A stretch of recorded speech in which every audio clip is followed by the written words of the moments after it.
Good evening, everybody, and welcome to the West Virginia First LEGO League Challenge and First Tech Challenge State Championships. My name's Ryan, and over the next 2 hours, we'll be watching all of the submitted robot game runs from all of the teams in both of those programs.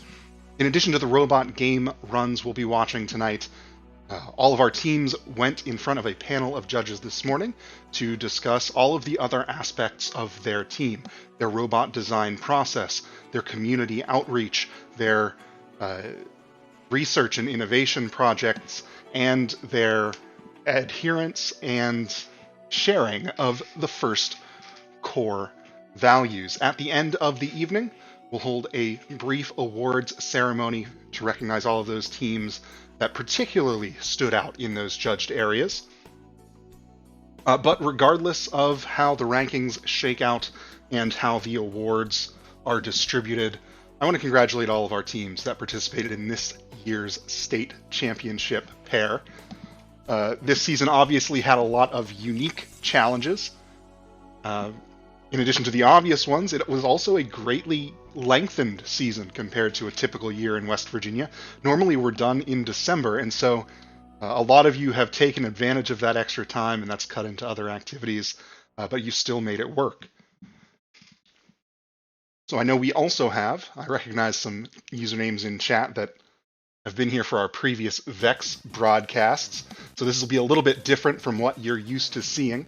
And I'll explain as we go. We've got a lot of video to get through, 45 runs in total, I believe. So without further ado, let's hop over to our first robot game run. Our first team up is Team 29478. This is the Jefferson Engineers, Jefferson County. For those of you new to First LEGO League, teams have 2.5 minutes to make their LEGO robots navigate around this field of different missions and complete them to score points. Each mission is worth a different number of points, and so teams have to develop a strategy to help them maximize their score in a limited amount of time. Also, the robots are running completely autonomously. They can return to that semicircular area there in the corner to be realigned and for new programs to be run. But outside of that area, the robot has to operate on pre-programmed instructions and its own sensor-based decision making.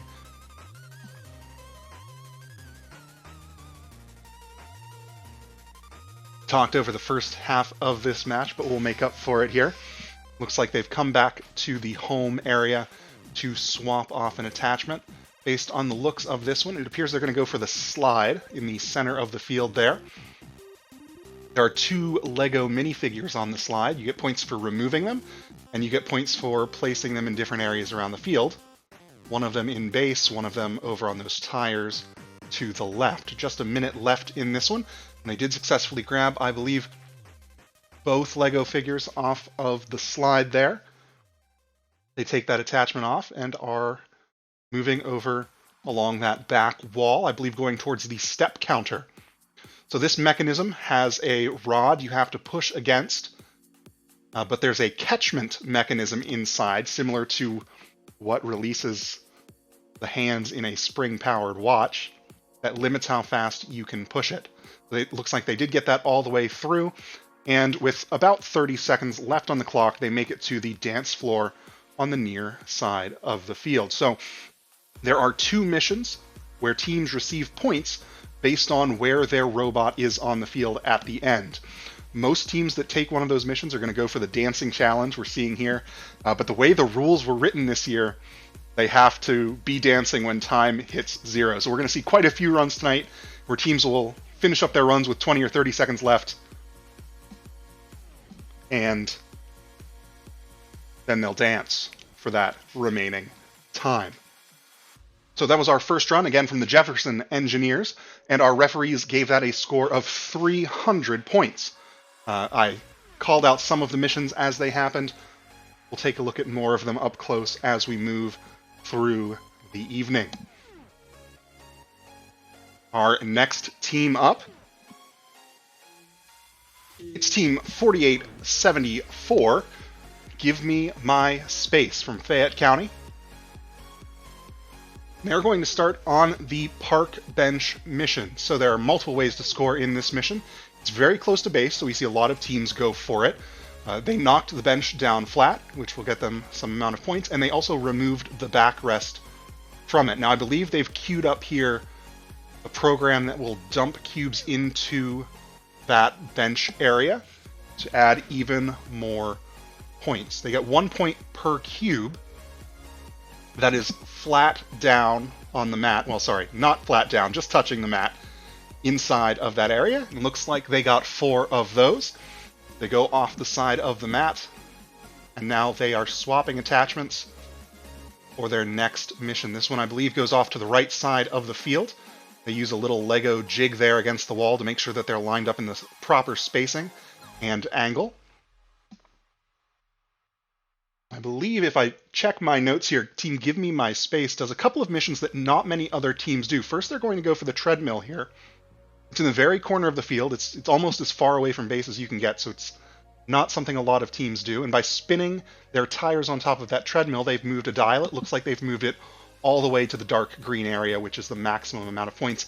And now they're the only team that we're going to see tonight that goes for this mission. So they've removed that tire from the large black circle, placed it completely inside of the small black circle to maximize the points on that mission. Now back to base again. Another attachment swap here. Taking a little extra time to line things up. Most of these mission models are pre-built following instructions, but one mission, the Innovation Project mission, asks teams to make their own model out of white Legos that represents their innovation project. So they've taken that and placed it on the bench area. Has a few health units in it. Those will get points as well. Now they're going down that step counter. Looks like they've gotten that all the way to the blue. They cross underneath that pull-up bar, which gives them some points, and now they are going to dance out the clock as well. So not a lot of extra time left in that run. And our referees gave that a score of 300 as well. First LEGO League teams are ranked based on their highest scoring run in the table game. So right now we have a two-way tie for first at 300 points between Give Me My Space and the Jefferson Engineers. Our third team up is going to try and break that tie. And that's Team 3703, the Clover Stems. They've been competing for a number of years now. A lot of great performances and awards at the state championship, so we'll see them follow up on that tradition.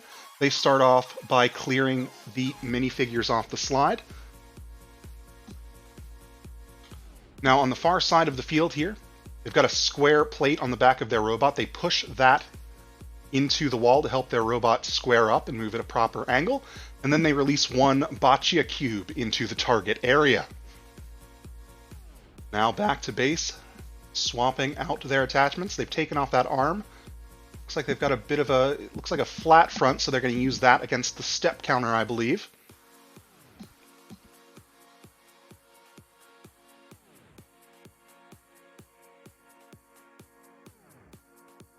And they've pushed that all the way into the blue section. Now they back up against the bench and knock that over for a few points before returning to base. Another attachment swap.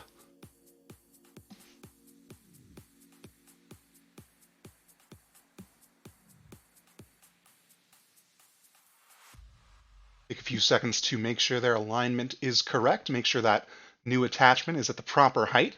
Again, backing against the wall. That's a pretty common technique to make sure that your robot's going to move reliably. You're going to do it a couple of times here just because of the length of this mission. And this, I believe, is the only team we're going to see today that does this mission. So they've lifted up that weighted arm.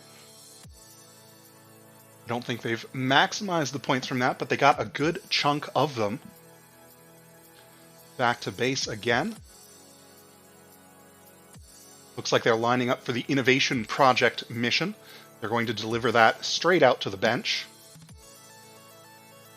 I don't see any health units on it, but I think they did drop off one of the green cubes into the bench area. That'll get them a few more points. Another attachment coming here.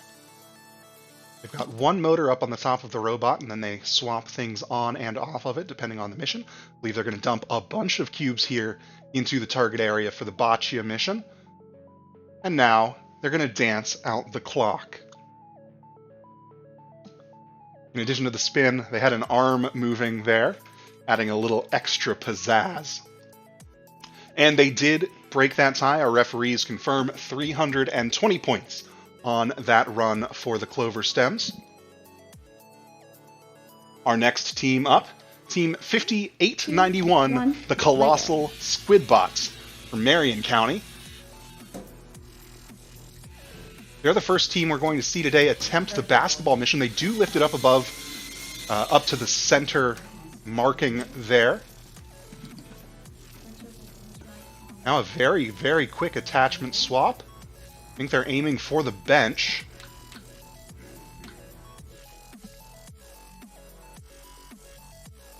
A few seconds to make sure that they're lined up.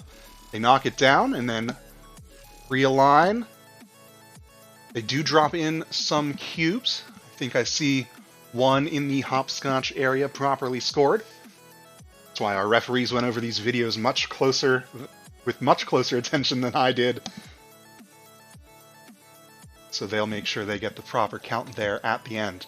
As they pick their next program here, we've trimmed these videos down so that we can fit all of them in the time that we have scheduled.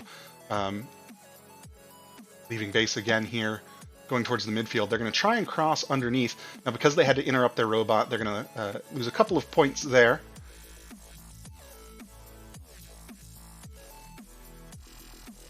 But just a small amount. In addition to the robot runs that we're watching, all of the teams submitted pre-match footage of them inspecting their robots and post-match footage with close-ups of all of these missions to make sure that our referees could score them properly. But most of our audience probably sent in these videos, so we didn't want to bog you down in the minutia. Looks like they have about 40 seconds left on the clock. They've got blue on the step counter. That's full points. Now lining up. While a lot of teams are going to place their mission model out towards the bench area, it's also a valid maneuver to place it on that first replay logo right near the pull-up bar. That's what they've chosen to do here. Now it looks like they're gearing up for the slide mission.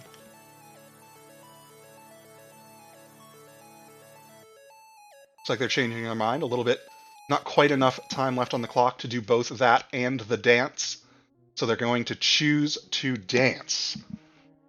And they'll dance the clock away. I do like this timer. It's a bit of Lego dynamite, and then it explodes when time hits 0. That's a nice touch.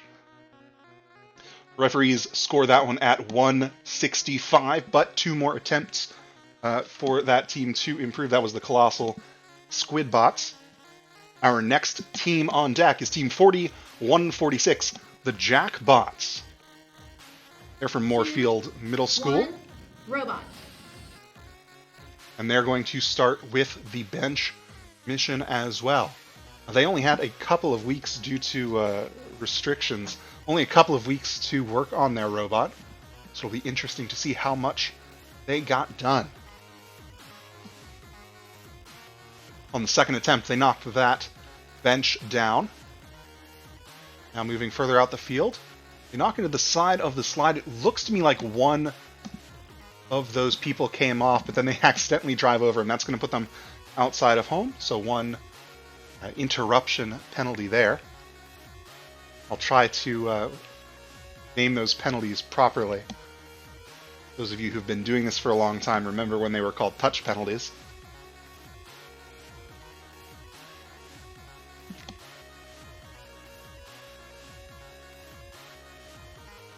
And again, using that square jig to help them line up.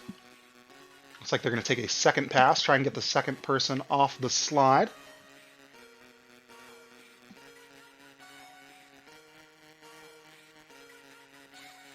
Back to base again. Looks like they are moving on in their routine.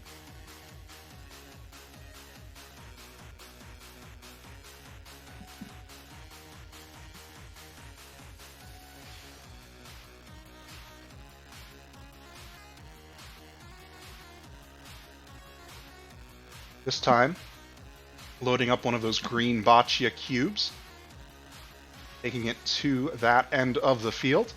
They line up. Ooh, and just a hair short on that shared mission.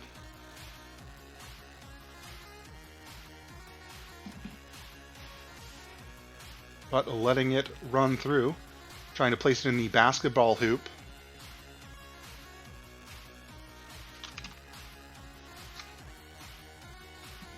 I don't have the best angle here, but they may have placed that cube in the basketball hoop. Back to base one last time. Well, maybe not the last time, but again, back to base. In addition to the strategy in mission selection,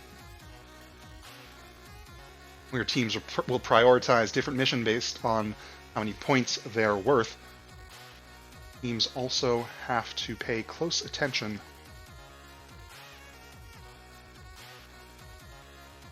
to the order of their missions. Doing a quick sound check here. I'm getting some weird feedback on my end. If there's anything wrong with my voice, let me know in Twitch chat so I can fix it. In the meantime, though, I'm going to keep on talking. That was an 80-point run from the Jackbots. And our next team up is 3707, the Robot Rebels.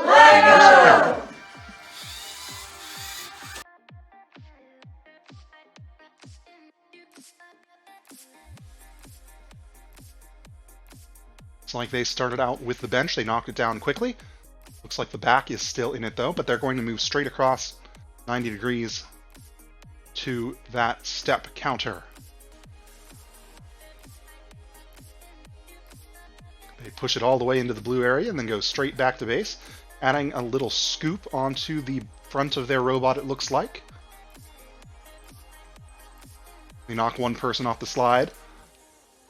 Oh, that's clever. Instead of reaching over the slide to pull the person down, they just flick the end of the slide and shake him off. Then he returns to base inside that little scoop. Quickly swapping on a bucket attachment. This one's going to dump, I believe, 1, 2, 3, 4, 5, 6, 11 boccia cubes. Now lining up for the innovation mission. Thanks, everybody.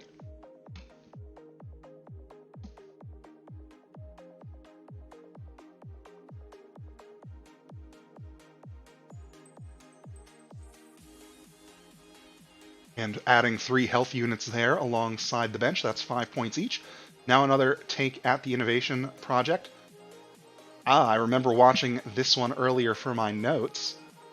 You're going to take a few attempts at this.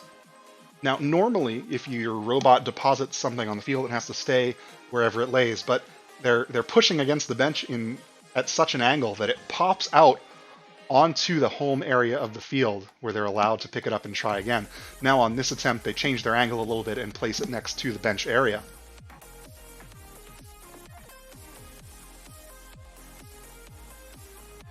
Now going back out towards the center of the field, making sure their lineup's correct. I think they're going to try to go under that pull-up bar. I believe that's 15 points for driving through. And now they release both boccia missions there. Unfortunately, you only get points for releasing both, and they're going to do a dance, a little bit of a different style than what we've seen on other robots. Instead of spinning, they're going to sit there and pop that scissor lift up and down into the air until time expires.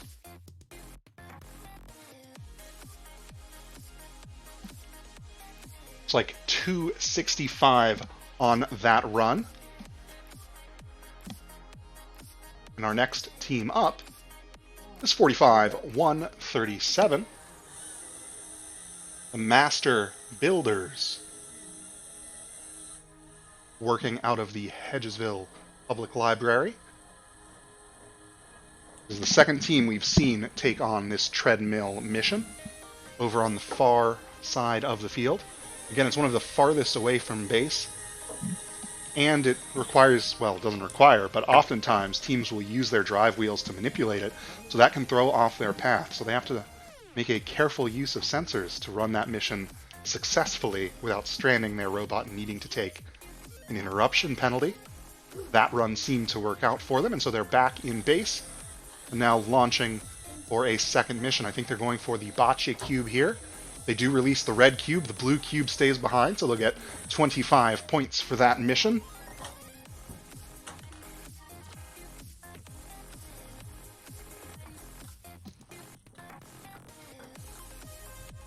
I did not plan far enough in advance to put together a public schedule with a list of the teams in order. After the event, though, we'll link everybody to the final table run scores as the Master Builders knock down the bench and remove the backrest. We're going to do similar to a standard in-person first LEGO League event. We're going to do 3 rounds, so we'll do each team's first, second, and third runs in that order. We are going to take brief intermissions in between the LEGO League rounds to do first tech challenge. Now we have some spinning in the background here, looking at the clock. I think this is their last mission, and to save the amount of time that their robot spends dancing and running their batteries down, they're going to wait for the clock to get a little closer to 0 before they launch this one. In each one of their runs, there is a different dance in the background, so keep your eyes peeled for that. Now the robot is launched. It crosses under the pull-up bar, and now it spins. And it's going to spin for the next 20 seconds because, again, a mid-season rule change mandated that your robot has to dance all the way until the clock hits 0. Just about 5 seconds left in this one. Everybody's spinning now, except for the coach. Come on, man, where's your spirit? And that was a 240-point run from the Master Builders. Our next team up, Team 24-695, Radioactive from Pocahontas County. Now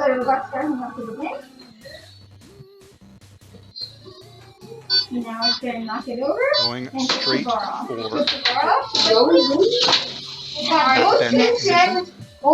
They've got a unique attachment here.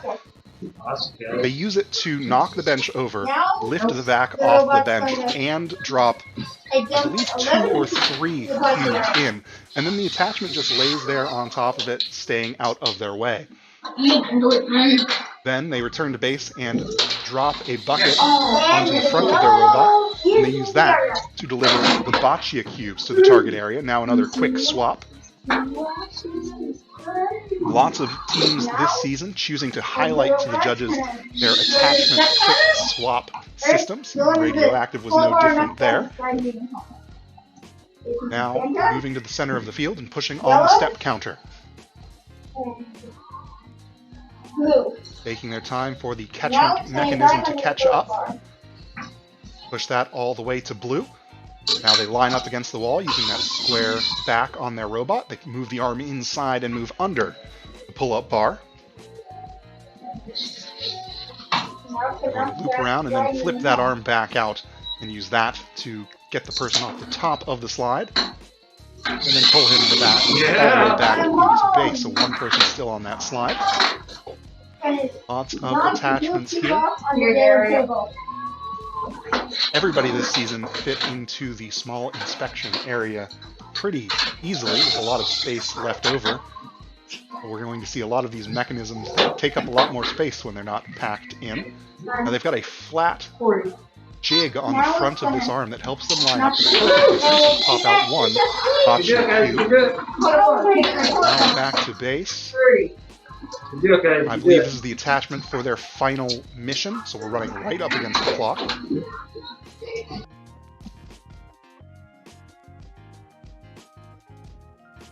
Most robots this season choosing to end their match dancing, but Team Radioactive is going to climb.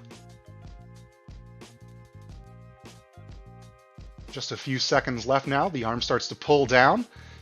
We can see the robots swing into place. I made these videos a couple seconds longer after the fact to show how close they are, verifying with a piece of paper that their robot isn't touching the mat. They also show us in video later, but I'm always a fan of the paper test. And that climb brings Radioactive up to 330 points. So our new high score so far. Our next team up to try and beat that mark is the Tender Defenders, 5741 from Parkersburg. I'm here, number 2. They start, I believe the name of this attachment is Baby Yoda. They've named most of their attachments and their robot. He scores! Baby Yoda here is used to score and lift the basketball hoop. They drop the first cube right in, and then pull it all the way to the top, maximizing the score for that mission. Then they take a little turn and score that Boccia shared mission. On their way to the basketball hoop, they also dropped off their innovation project with some health units inside. Now we're going to see them spend a couple of outings working on that bench and maximizing the score there. Don't demotivate me! You're looking for bench! First attachment knocks the bench down and pops the back of it out of place. Now this attachment has 4 tiny little cups on it. And you can maybe make out those little yellow pieces that hang down. As those drive into the bench, they flip the cups up and drop the cubes in. So they've maximized points from the bench mission. Now it looks like another arm for the slide. Minute 10 and now. Only team we're going to see today using the new Spike Prime platform.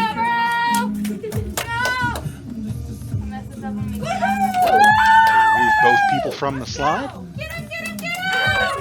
And pull it all the way back into base. Yes, one of them comes back into base. That'll increase their score. A few seconds to pull that arm off and replace it with this flat plate. It looks like they have a Boccia box going on top. 20 seconds! Let's go, guys! You got it! Go, Hayden! Get those pins inserted. Lego Man cheers for you.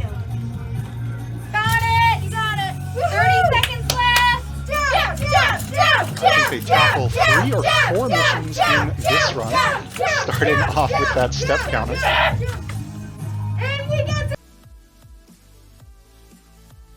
Squaring up against the wall. Now Boccia. Leave 9 or 10 cubes there, now an extra.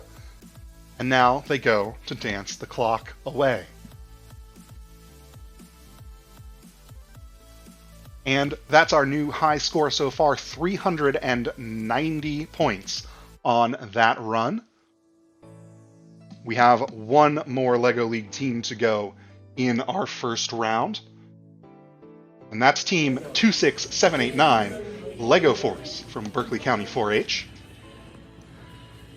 Now they're also going to start off with this treadmill mission. We've seen a couple of teams attempt it, but they are using a relatively unique approach. Instead of using their drive wheels, which can throw off later parts of their program, they have a wheel attachment on top that spins the treadmill for them. I think in all of the treadmill missions we're going to see today, teams get the maximum points out of it. Even though we can't see it in this view, we do get a clear shot of that after the match. Just under 2 minutes left in this run. They've attached a flat plate now to push against that step counter. Looks like it also had a little axle sticking off the side to help it line up against the wall. This looks like another slide arm. Oh no, they're going for Boccia first. Looks like they did get 1 cube out there. Now back into base, and now they're lining up for the slide, I believe.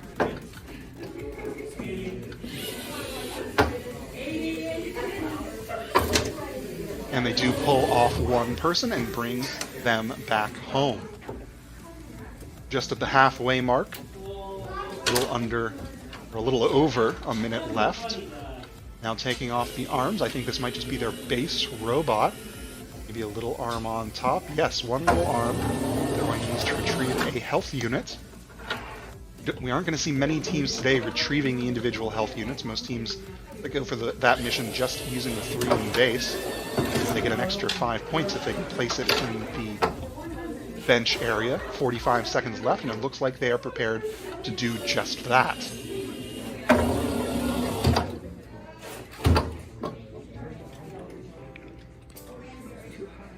.30 seconds left. They attach a Boccia arm.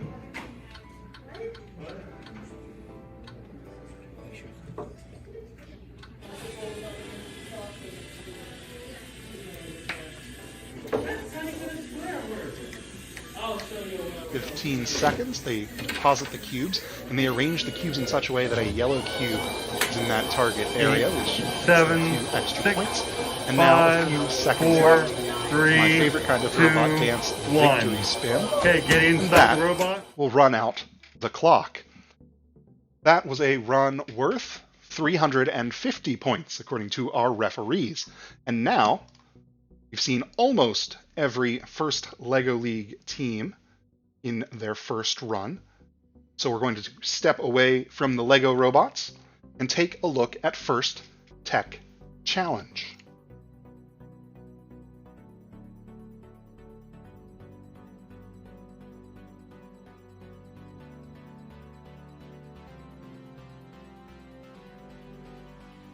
All right, we have the first video queued up. This is Team 14169, the Party Time Carrots, also from Berkeley County 4-H. I did not plan to have those teams back-to-back, but that's how the random schedule worked out. Now let's talk a little bit about First Tech Challenge as they go through this first run. Robots, as you can see, a little bit larger, made out of mostly metal. The motors have a little bit more power. And each match starts off with a 30-second autonomous period. That's what they've completed just now. So that first 30-second segment, the robot was running just like a LEGO League robot, completely autonomously. Now, though, they have 2 minutes to score as many points as they can, on top of that, under their driver's control. So the drivers on the right there, including the Valiant mascot, pick up their controllers, and those controllers connect to the robot via Android phones and a Wi-Fi direct connection. A lot of fun technologies to learn as you advance up in robotics ranks. Now there are a few ways for First Tech Challenge robots to score points in their at-home skills challenges. On the far end of the field there, we see 3 goals, a red, blue, red, stacked on top of each other. And they get points as they line up for their shot here. They get points by launching the rings into those goals. Just over a minute left in this one. That's going to be an action we're going to see these teams spend a lot of time on, shooting rings into goals. They also get points for placing the wobble goals, which are the funky little sticks on the right side of the field, into particular areas at particular times. I'll point those out in detail as we go through the runs.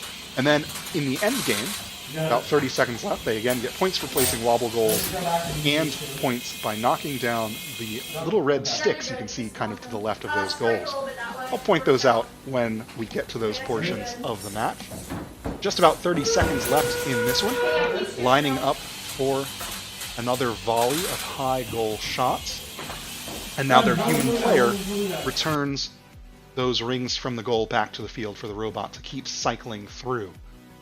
15 seconds left in this one. They take a few seconds to pick up rings. They're also using a drivetrain arrangement you don't typically see in LEGO League. Those wheels have rollers on the sides of them, allowing them to move sideways. Those are called Omni wheels. There's a 5th one underneath the robot you can't quite see that allows them to translate sideways. Another important difference from First LEGO League to First Tech Challenge is that teams are not ranked by their top score. They're ranked through a bunch of different explanations, but to simplify it for tonight, and because we have only a couple of teams competing, they're ranked by their total score across 6 runs. So in that first run, the Party Time Carrots scored 83 points, and throughout the night will add their extra runs to that total. Next up, our second first tech challenge team for the evening. It's Team 16829, Radioactive. 2, 1. Saw their FLL team competing just a few moments ago. So again, starting with an autonomous period of 30 seconds here. Teams can start with 1 wobble goal in their robot's possession. You can see it hanging off the left-hand side, and 3 rings. So this robot has autonomously driven forward, launched those rings into the goal, and placed it in just a few seconds. There it goes. They placed it into the target area. Now there are 3 different target areas, and it's randomly decided before each match which one they're aiming for. The next match will point out that a little bit more. But they did successfully score it. They scored a couple of rings into the high goal, and now they're looking to add to that score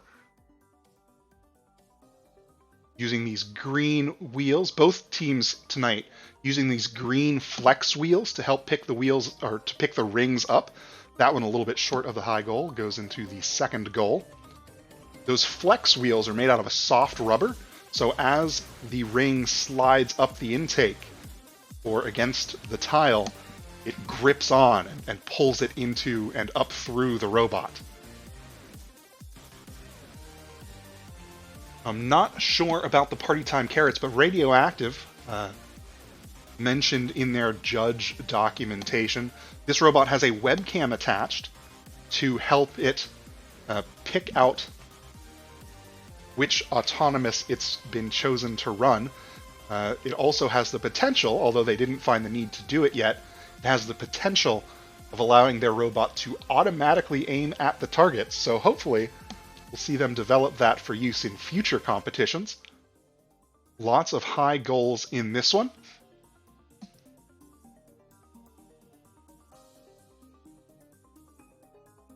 Picking up those rings. Their human player has placed them in a pretty consistent spot, but they piled up a little bit, so their drivers have to deal with that. Squish them down into an arrangement that their drivers can deal with. Now shooting for those pegs on the left as part of their end game. They get 1 down, 2 down. They were a little bit wide on the third. Now trying to pick rings up, score a few more, take another attempt. But that's going to be the end of their time, so they'll call that match off. And our referees watched the tape and confirmed a score of 132. Again, FTC teams ranked by their total score. So the Party Time Carrots starting at 83, Radioactive at 132. But each team has 5 more runs to go. And so we'll swap right back to the Party Time Carrots.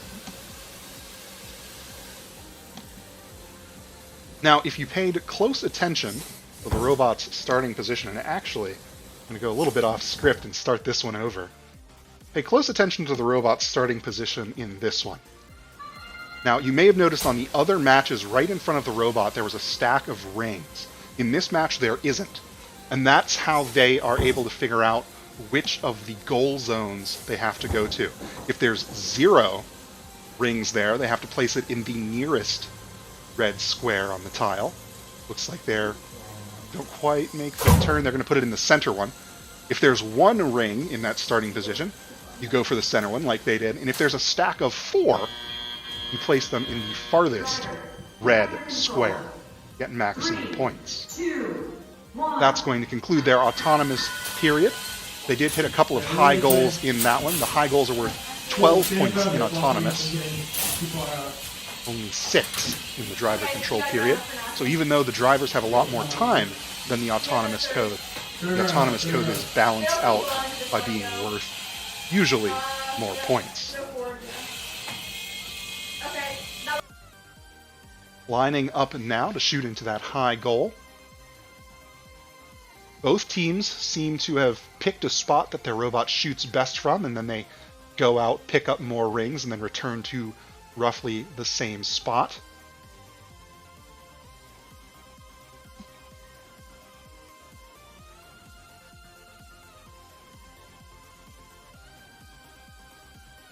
just over a minute left, lining up their shot. Human player trying to help them point in the right direction. They use that center wheel to slide a bit sideways. It's commonly called an H drive because the Omni wheels are arranged in an H. Another volley finished and going up against the wall to help push those rings into their robot's intake. 45 seconds left. Again, moving towards that spot that they like to shoot from. We're a little bit wide of the mark here, so their human player redirects them. 2. It's like 2 high goals in that one. I think that third ring... Oh no, there it goes. 3 high goals. Took a couple of extra seconds to make sure they were lined up. 20 seconds left now. I think we're going to see them go for one more volley into the high goal. 10 seconds.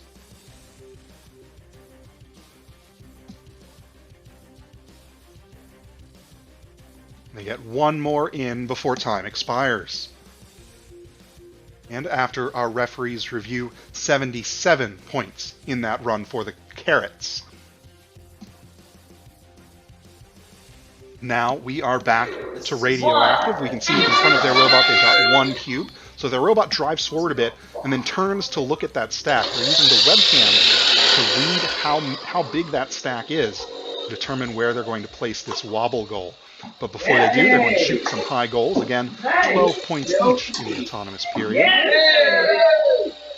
Now moving on to the wobble goal portion. There was 1 ring in front of the robot at the start, so they drop the wobble goal into that center square. Now we wait a few seconds as the robot's control transitions to the drivers.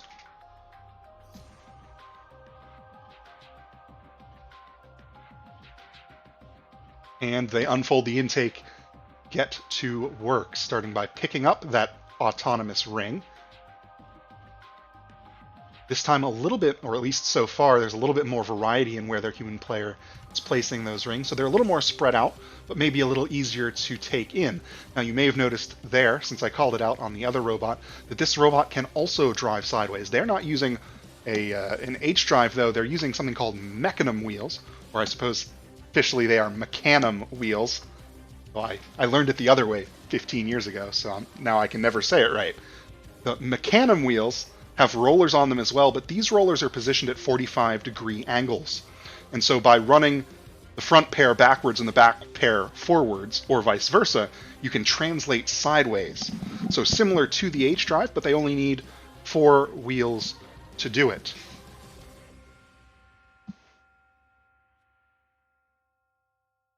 Reloading the robot now. Looks like they have 3 rings in the hopper.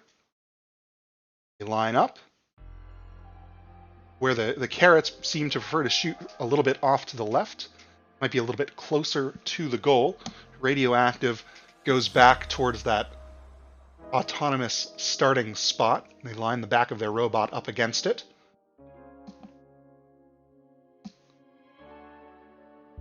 Again, using that translation to help move their robot sideways and line up. Looks like they're going for the pegs now.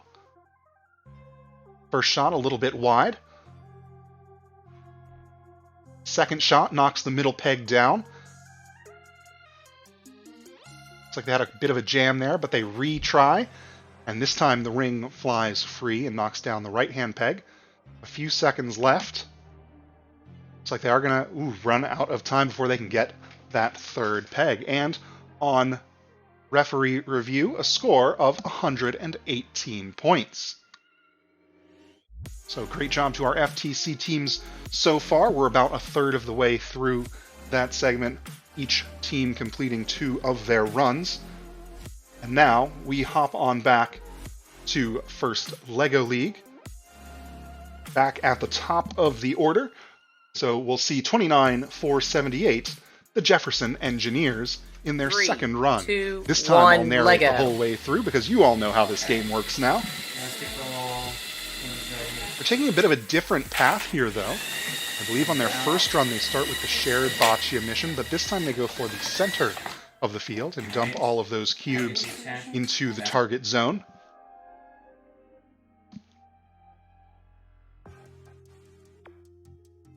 swapping out attachments now. Just over 2 minutes to go.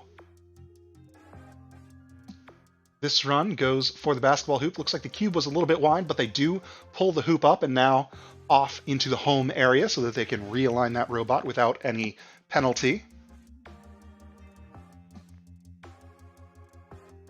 Traditionally, First LEGO League, you have to return to that corner you started in.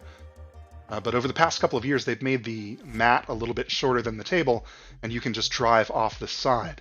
So teams have been taking advantage of that to speed up their runs and push the limits of what they can score. The engineers drop off health units and an innovation project next to the bench. Now they go for the shared bocce mission. It looks like the arm was just a little bit wide. Just over a minute left in this one.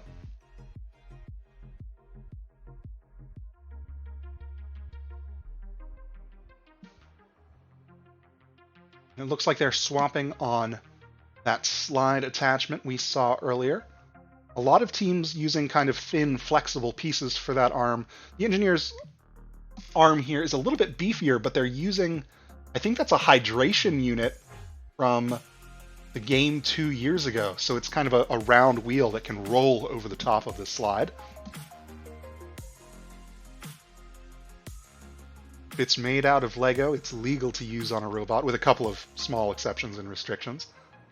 Because the fields are made out of Lego, we often see teams with a few years of experience recycling their old fields into robot components. 20 seconds left. They've pushed that step counter all the way to blue, driven underneath pull-up bar, and now for the next 10 seconds, their robot dances. Tank treads on this robot. I know they spent a lot of time perfecting that drivetrain. It's going to be the only tank tread I think we're going to see this evening. Next up, a team we haven't seen yet. We had some technical issues and only received 2 videos from them, so we saved them for the later rounds. This is Team 49-129, the Robo Spartans from Tucker County, I believe. They're going to start going underneath the pull-up bar immediately, and then flipping one orange boccia cube into that target zone. Now they move back across the slide. They did bump into the slide a little bit. I don't think they shook the person loose. Now that they've gone underneath the pull-up bar and received those points, they're going to place their innovation project out on the logo. If you do that in the opposite order, your innovation project may get in the way of your robot driving through that path. So some consideration taken there on the order of missions. Now going back out to the center of the field and working on the step counter.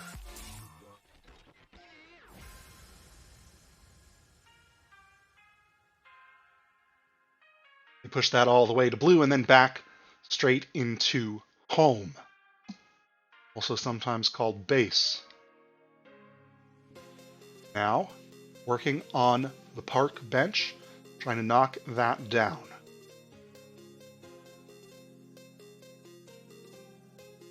Couple swipes at this one. It's worth a lot of points when combined with the other park missions. So they're going to take that extra time to get it down, and they do. Now that it's down, they can pull out the backrest. I believe that's their next mission. Stopping before launch there to make sure that the arm is at the right height to slide underneath the bar, and it is. Pulls the bench back straight out. Now a bit of a delay there while they wait on the arm to finish its motion, and back to home. Looks like they're lining up, going for boccia or dancing, reaching for their timer. I think they're going to dance. About 20 seconds left in this one.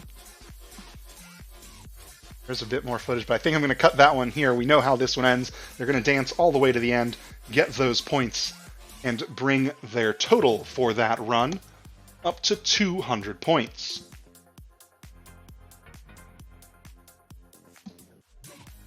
Now back into the order that we saw earlier. It's time to give me my space. 4874. Looks like they're loaded up to go to the Boccia mission. That box on the front of their robot loaded up with cubes. They dump 1, 2, 3, 4, 5, 6, 7, 8, 9, 10, 11, at least 11 cubes in there. I think they're holding a few back to use in the park bench mission. The attachment on the front of their robot, I think this is their main attachment.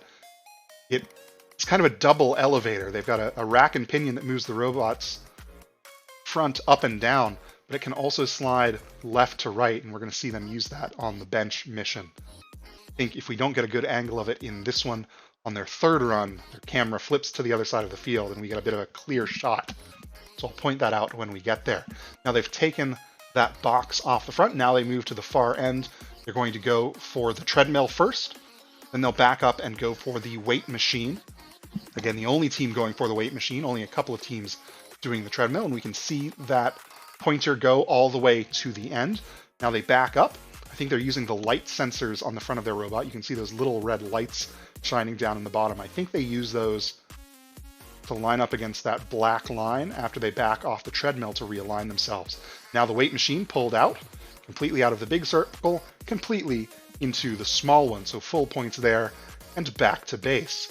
Looks like they do have a little hook on the back of their robot to try and retrieve a health unit as they back off the treadmill, but it dropped on the middle of the field, so a few points off of their potential peak there, but still plenty of points possible as they place, I'm out of P words, as they place their innovation project, there we go, in the park bench area. A few health units look to be hanging off of that as they move to the step counter.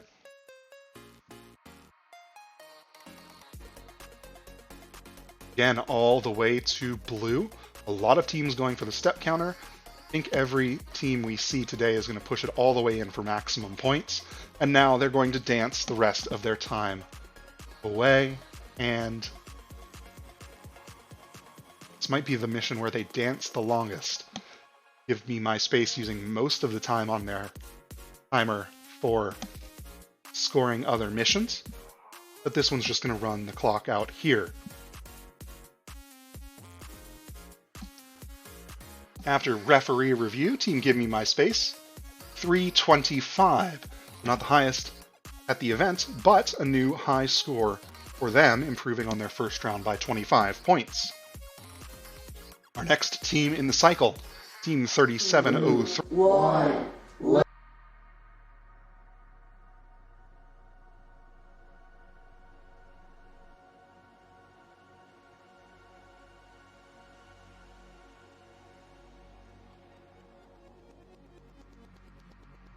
Hello? Okay, I'm back. My microphone disconnected. But we are back now. Clover stems, starting with that single Boccia mission. It looks like that yellow cube stays on top this time. But back to base they go for their next launch. Again, this is a flat plate. Looks like it's going to go straight into that step counter and push it all the way into blue.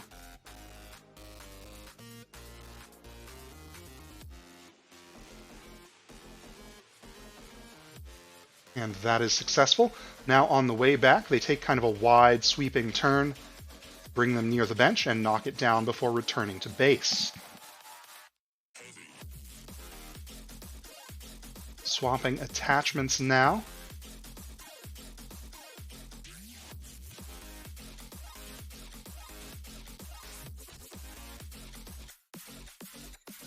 Lining up against the wall before moving underneath the pull-up bar.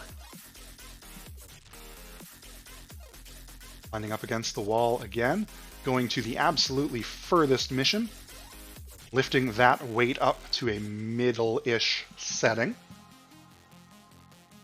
then successfully navigating their way home. Swapping out attachments now. I think this is their bench/innovation project mission. So they've knocked the bench down on an earlier run. Now they're going to place their project and lift out the back of the bench.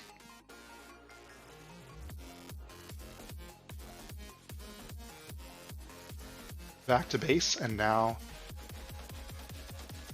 Loading up Boccia, I believe. Yep, lots of cubes in that little box.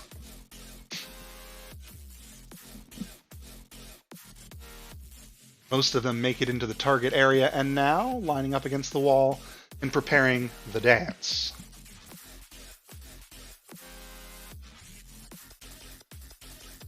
That'll run out their time. And again, 320 points in that run, so equaling their first round effort.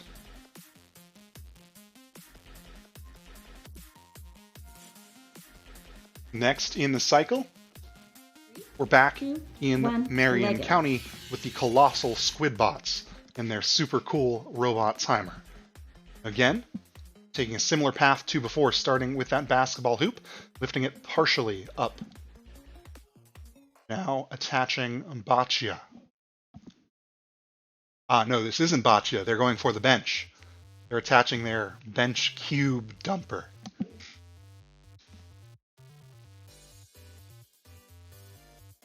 First attempt, the bench goes down. Now the side of that arm drops the cubes, leaves the back in the bench. I think they might come back for that later. The runs are starting to run together. I've watched all of these runs twice in the past couple of days. Now a flat plate to the front of this robot, going for the step counter.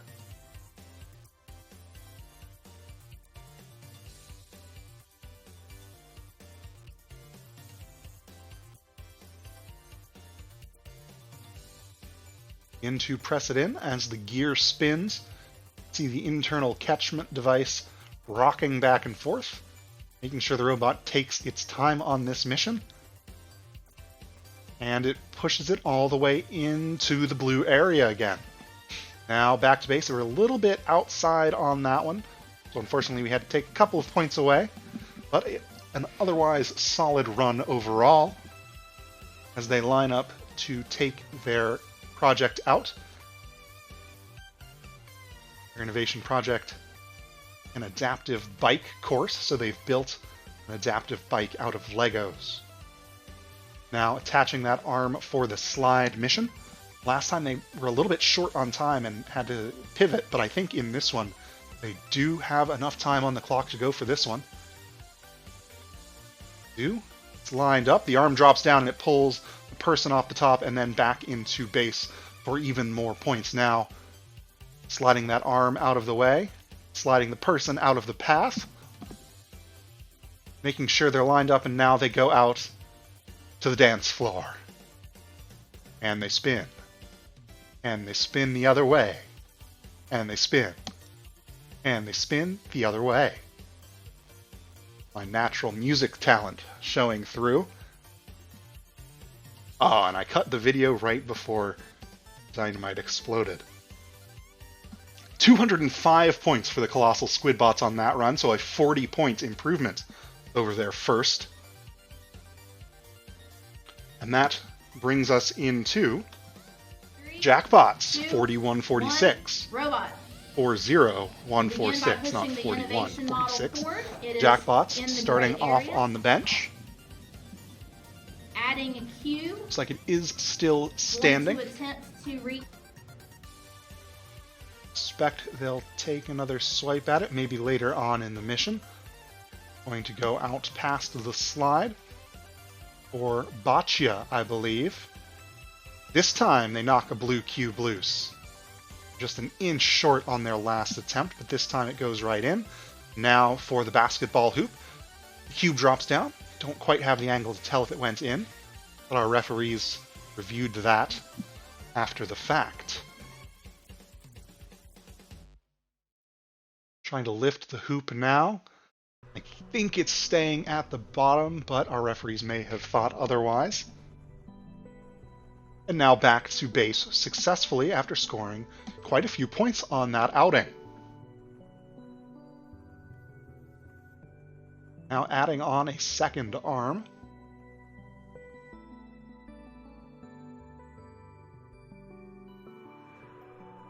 This is their bench mission. This time they knock it down. Then they're going to continue their way out. A through force, knock the first guy off the slide, and the second person, ooh, they get him up to the top, but not quite over the edge. Back to base. One operator realigning their jig while the other picks the program. Now pulling off those extra arms.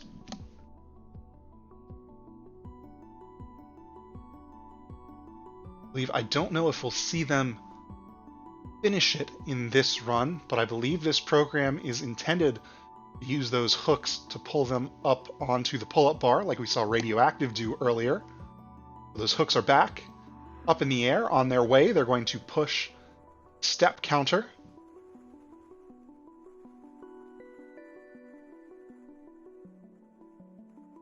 All the way into blue. They back away.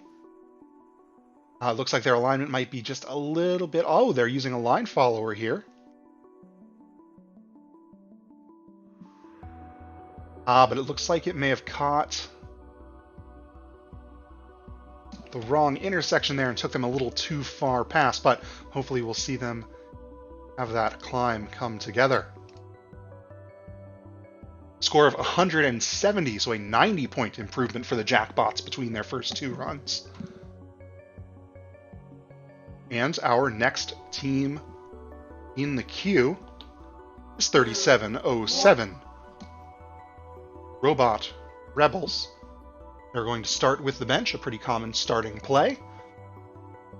It goes down quickly, and then back to base to pick the next program.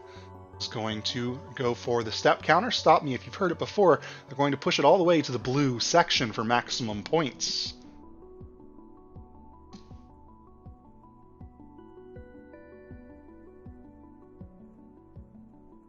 Score it, come back to base, and now they attach that clever little slide mechanism again. No motors required. You just bump into the bottom of the slide and bring the guy right back.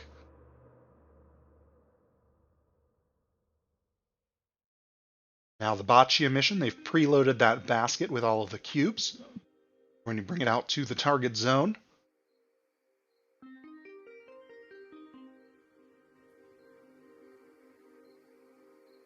And they successfully put most of the cubes into the area. I think they may have knocked a couple over the edge.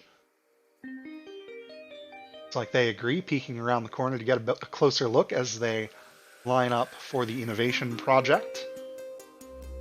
That's in the gray bench area, touching the mat. Now health units going alongside it.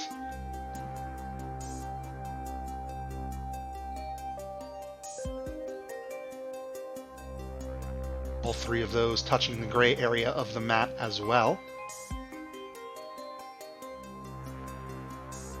I believe we're approaching the end point of this run, so I think this is where they go out underneath the pull-up bar. Yes, looks like it.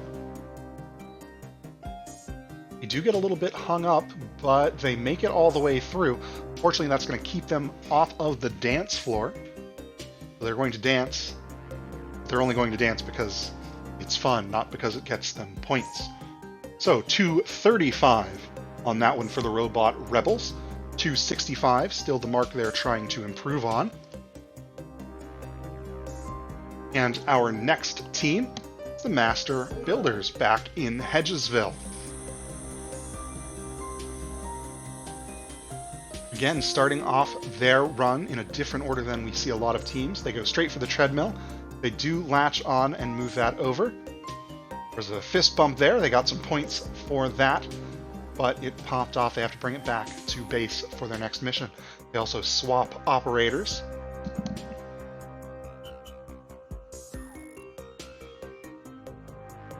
Making sure the arm's at the right height. The angle is correct. The program is picked.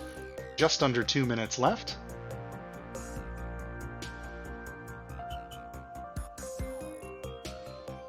Going for Boccia at the beginning, I believe. Yes, red cube flies off onto in what would normally be the other team's side of the field.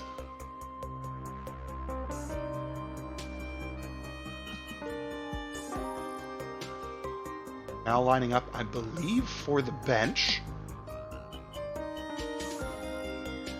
They knock it down, and it takes a bit of a turn, but they do get the back off. Now, going back out with health units and the innovation project. Innovation project definitely in. The health units maybe not all touching the mat. Our referees will take a close... Well, they already did. Talk about it in past tense. The referees took a close look at that to determine which ones were actually touching. As I was talking, though, they score, I believe, one person off of the slide. Now we're at the portion where we wait and dance, and wait to dance. The robot's going to go out towards the middle of the field, cross underneath the pull-up bar for a few more points, and then dance at the bottom. I think they launch in 3 or 4 more seconds. Looks like it. And here we go. Under the pull-up bar, over to the dance floor, and everybody spins.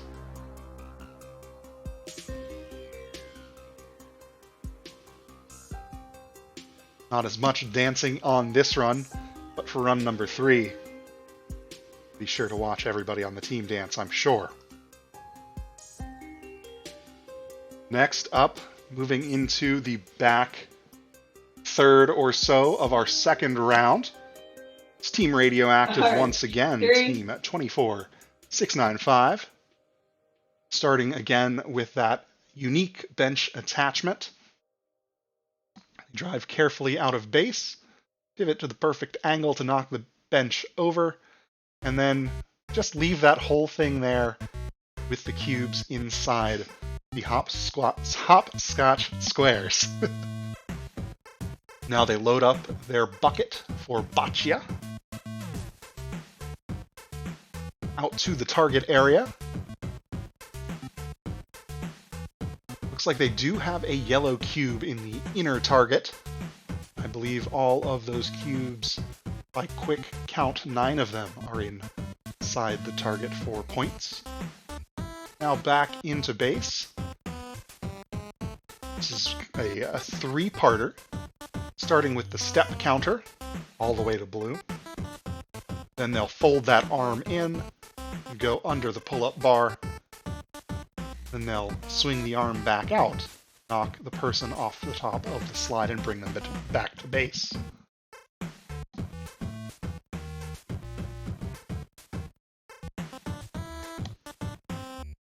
One of the interesting strategical layers of First LEGO League is because only your first or your highest scoring run counts.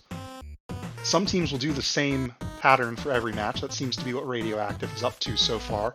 Other teams will take different paths through different runs.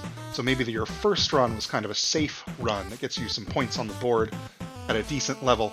Then in your later runs, you can try more risky programs that might not work every single time to try and improve your overall score. But if they don't work out, you still have that solid score to fall back on. So we'll see some teams take different paths, although Radioactive didn't. You knock one of the boccia cubes off at the end of that sequence, and now they are lined up to climb.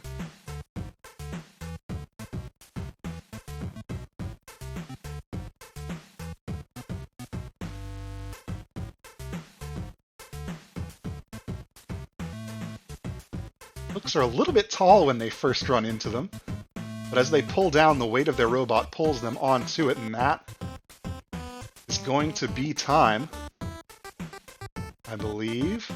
Waiting for these last few seconds. Oh no, my bad video editing strikes again. We missed the paper test on the second one. That's really just a spoiler for John and I. I don't think anybody else is excited about paper tests as we get as a referee. But on that run, Radioactive scores 320 points, so still not quite over that 330-point mark from their first run, but another run incoming, and another team. Our next team, the Tender Defenders, 5741. Starting off with Baby Yoda. Unfortunately, lots of spirit there. Unfortunately, I have to remember to mute all the teams. Lots of you were playing great music in the background and really upping the energy. It made editing these much more fun. But you can't play music on stream that has royalties, so Unfortunately, we have to mute all that spirit. Hopefully, I'm sure some of you at least are playing music alongside the stream as you celebrate the end of your season. A successful first mission there for the Baby Yoda attachment on the Tender Defender robot. Successfully scoring the basketball hoop, the innovation project, and the Boccia shared mission. Now the two-part bench. The bench is down and the back is popped off. And this funky adaptive rake attachment drops all of the cubes into place. Now onto the slide mission. Some teamwork here, making sure the pins are pushed in.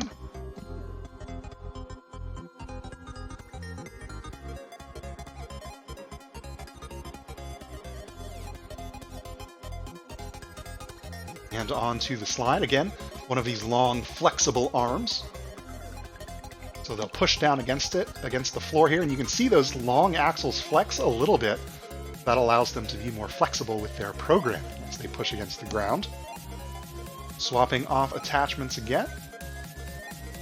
Loading up for their final outing. In this one, they do step counter, then a two-part boccia where they dump that box and also try to get the yellow one off the slide next to it, and then I think they go for the dance as well. So a four-parter here. Another strategic consideration teams have to make. It's risky to do multiple missions in one outing because if it screws up, then all of it screws up, but you save a lot of time by not going back to base each time. So they've dumped all those cubes. Now they go for the slide. And now we dance. So they'll dance off the end of the clock. And that was 380. So again, another team with a really great score, but not quite as high as they scored in their first attempt. Next up, if I can click the right buttons, there we go. Our final team in round number 2, it's Lego Force. Again, using this unique wheel attachment to move the treadmill on the far corner of the field. Go out of base slowly, use some sensors to line up against the black lines, and then zip all the way across. Now the attachment doesn't quite get into the center, but I think it has, well, I don't think, I can see the thing moving.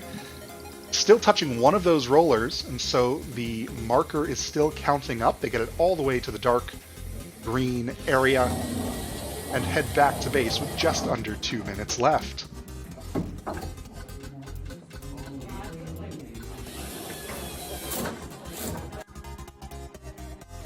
Now straight into the step counter.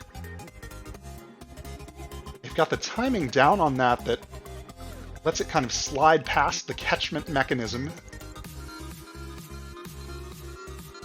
Now that long arm, they use it first for boccia, then they rotate their robot about 30 degrees, head for the slide.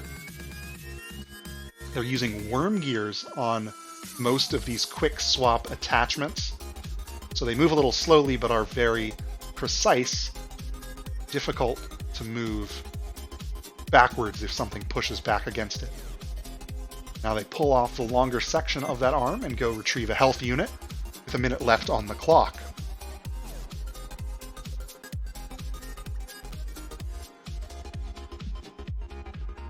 Back to base now. Going to knock over the bench. They bonk it over, and they've got a little red L on the end of that basic arm that wedges underneath the back of the bench and pops it off. Now, placing health units inside of that basketball hoop-shaped innovation project. So all those health units and the project are in the bench area. Now they're loading up an arm for boccia. I believe going underneath pull-up bar to get some additional points to their total. Just over 10 seconds, they drop off, I think, 13 cubes, and now spins. Just a few seconds left. Another nifty timer. It's easy for me to read from a distance, which I appreciate. And that will wrap up round 2. Take another brief moment to swap us back over to the first tech challenge side of things.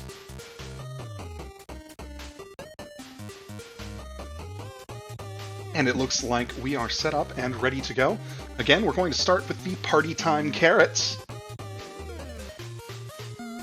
With their third of 6 runs. This time you can see that there were 4 rings stacked in that starting position. They're going to shoot the 3 that they started with, and then they have to place that wobble goal into the far corner goal here. Looks like they're turned at the right angle. Oh, but they are going to release it here into the center goal. Just over 2 minutes left, so almost to the end of that autonomous period. They've placed the wobble goal, but not in the goal that was randomly selected, so it doesn't quite count for points. And that's the end of autonomous. They've swapped over to driver control, so their human player is going to return those rings to the field. The drivers get their program started up and their robot rolling. Again, using those green flex wheels. Again, they're made out of a soft rubber, so they squish over the top of the rings and help push it up into the robot. Now, they're using one for their flywheel, for their launcher. 90 seconds left. Opposed to Radioactive use a firmer wheel for that launcher. But both of them seem to be working really successfully. 75 seconds left, so we're at our halfway point. Knocking over the wobble goal as they go to pick up more rings. See if they try to place that in a different scored position at match end.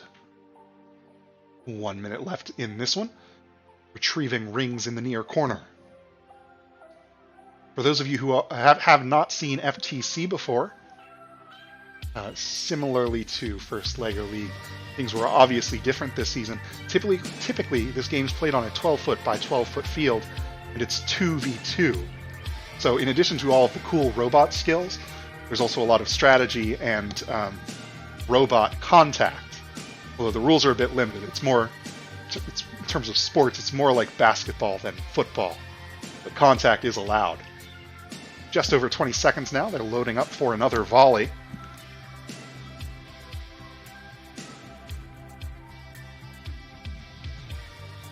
Sure their alignment is correct, sliding sideways slightly.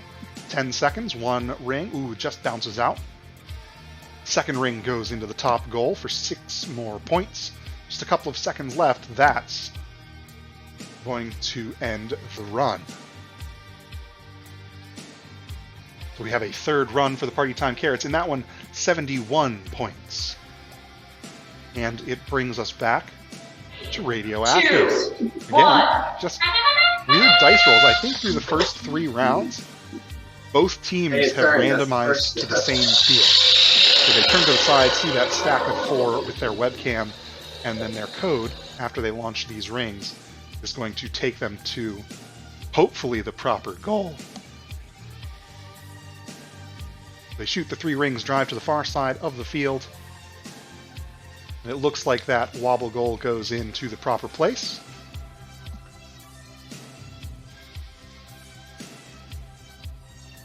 Now at the transition point into the driver-controlled period. Expect they'll drive straight back here and knock over that stack first. And they do. There are 4 perfectly good rings there. Like they got a couple of them, maybe all 3 even, as they line up their first shot right into the top goal. Second one bounces off the post. The third one, though, does go in. Got a whole channel of those flex wheels to direct the rings up the robot.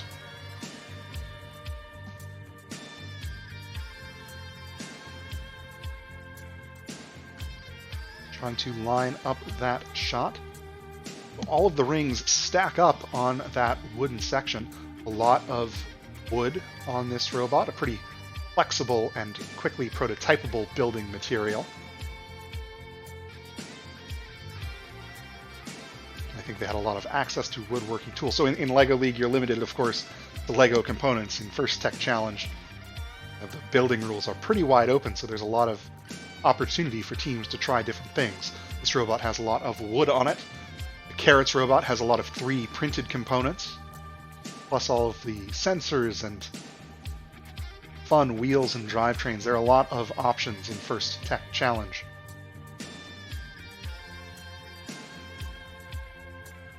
Gliding up for another volley here. Don't have a clear view of the timer for Radioactive, but I think it's time for them to line up for those pegs. Get points for knocking them over in the last 30 seconds. This time the first shot is on, and the second. Ooh, the third shot goes a little bit wide.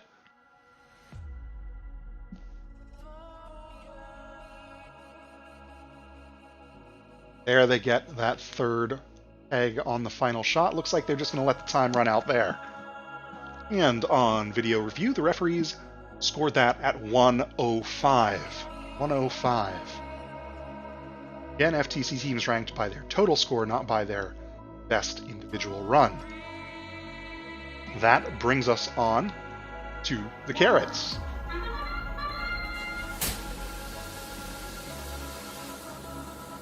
Starting with Autonomous this time. Rolling to place in the nearest goal. I think they...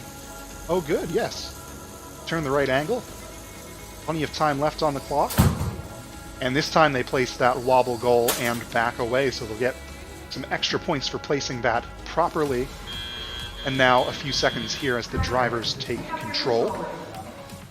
3, 2, 1.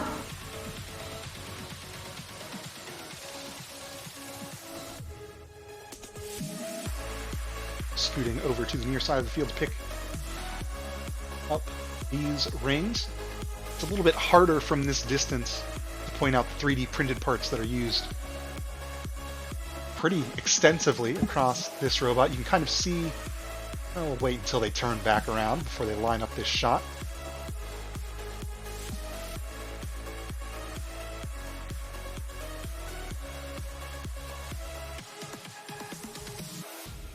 There's also a judge side to First Tech Challenge, so they have to submit a lot of outreach and robot design documentation that goes really far into depth compared to some of what we see in First LEGO League. So I've had a real treat this week reading through these teams' engineering notebooks, seeing all of the cool things that they learned, tricks that they tried out to improve their robot's performance. Just under a minute left in this one. I talked through the part I wanted to show you, so we'll just have to wait for the next pass. And the third high goal goes in. You can see when they turn around, they've got kind of a white plastic piece on the near side of their robot. That is their phone holder. There's a phone outside the field connected to the joysticks, and then there's a phone on the robot, and the two phones talk to each other. So they've 3D printed that from this angle. That's the clearest 3D printed piece I can show the audience. They've got a number of brackets and other things helping support things on the interior. Now 15 seconds left. They're aiming for those pegs on the left. I think they may have knocked that one, but it caught on the net and righted itself. I'll make a note of that and confirm with our referees that they scored that and gave credit. Just a few seconds left. And that's the end of the run for the Carrots. That's run number 4, which our referees scored at 95 points. I'll go back and check the records, and we may add a couple to that before things are all said and done. Because they did knock the peg over, but outside forces caused it to look like they didn't. And with that, we've got one more FTC match in this section. Back to Radioactive. So for the first time in their 4th match, the teams have rolled 3, different starts. 2, 1.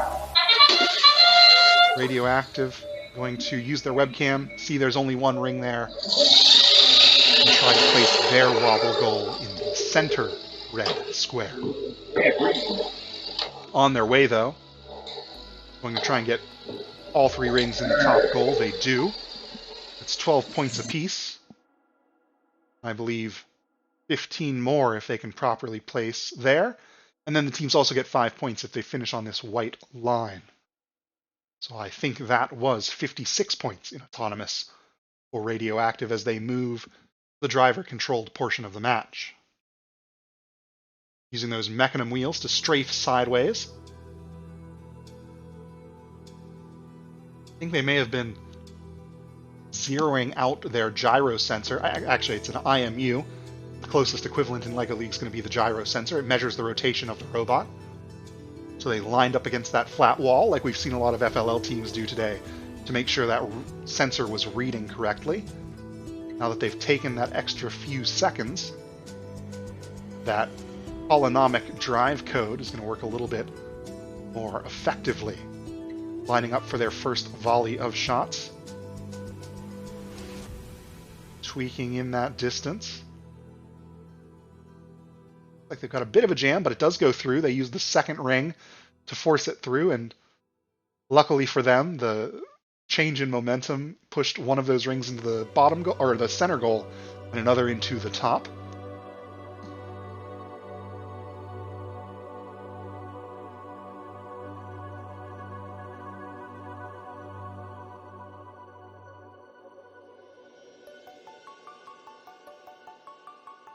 And two more goals there. Two more rings, rather, into the top goal. Going back over to the left side of the field.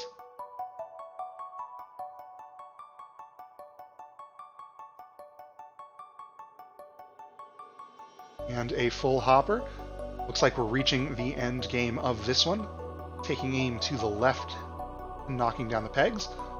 I think they got all three in one shot. Wow. That was an impressive roll.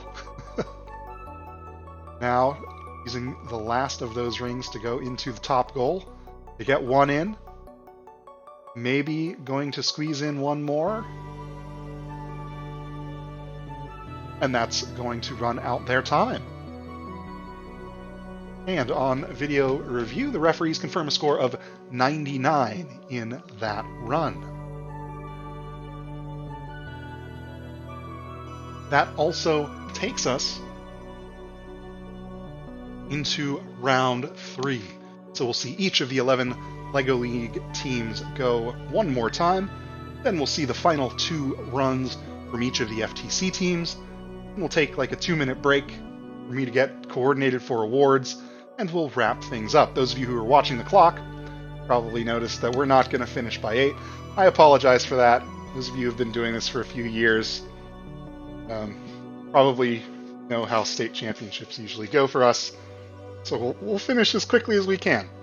And I'll put the link into chat. After the event, this entire stream will be backed up to the ERC YouTube channel.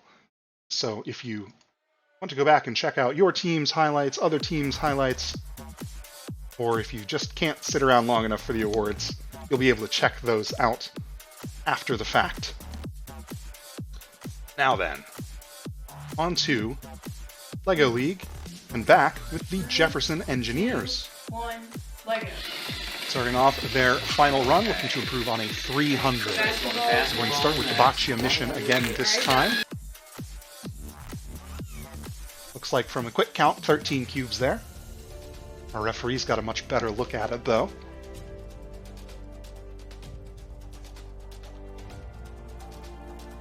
Swapping out attachments here. Got a pin that slides into all of their attachments to secure them quickly.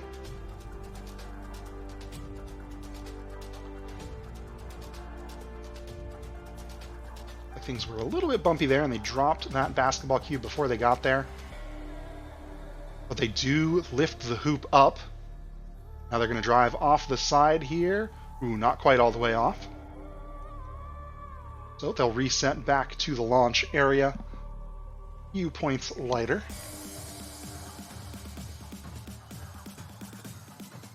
Now adding on the slide arm. Again, using that old water unit as a wheel to help it roll up over the top of the slide. And they bring it all the way back to base with a person in tow.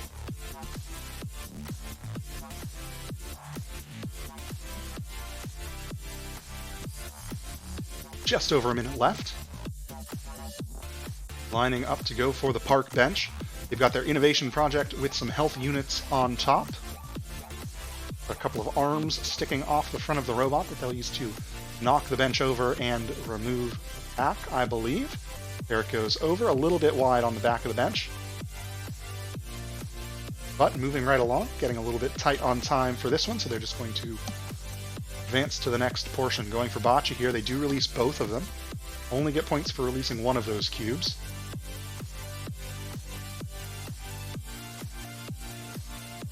One more attachment swap here. I think they're going to go for, yes, the step counter.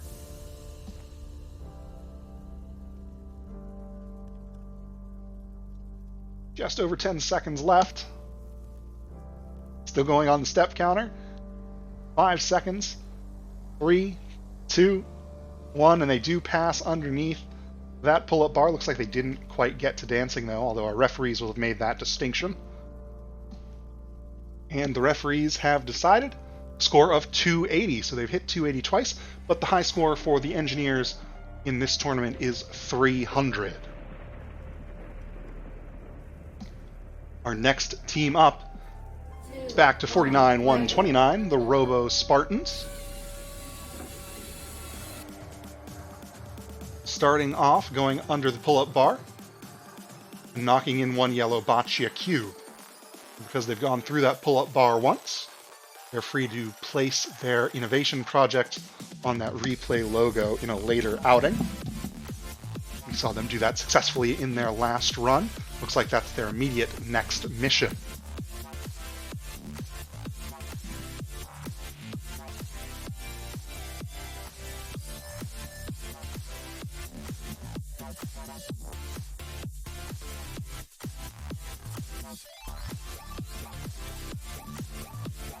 Successfully delivered that innovation project, and now going to the step counter.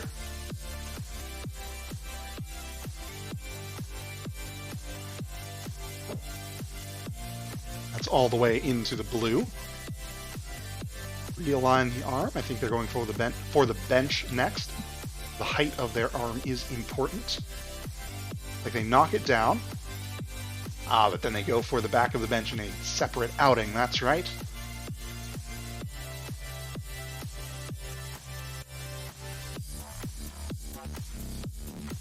They do pop the back of that bench off.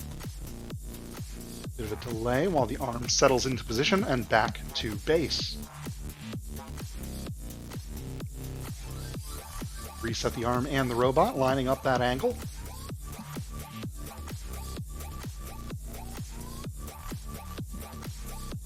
And they dance the time away.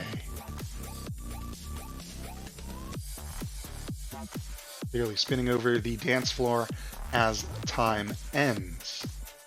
Score of 190 from our referees. Still 200 was their high.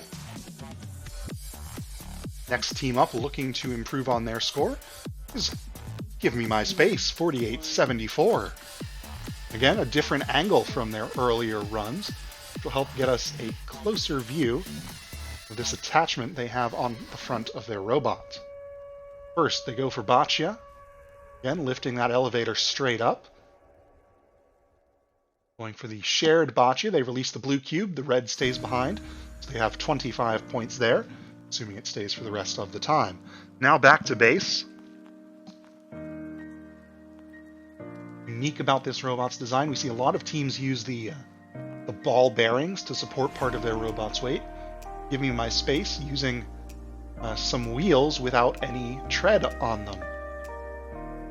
Help slide across the field. Now they line up this front attachment. Looks like they are going for the bench next. They slide it to the side.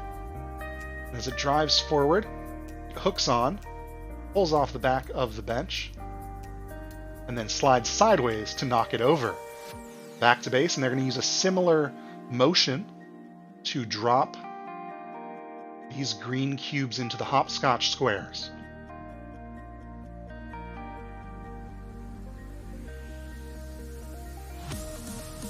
They come out, align sideways, and as they drive, they push each cube one by one into the squares.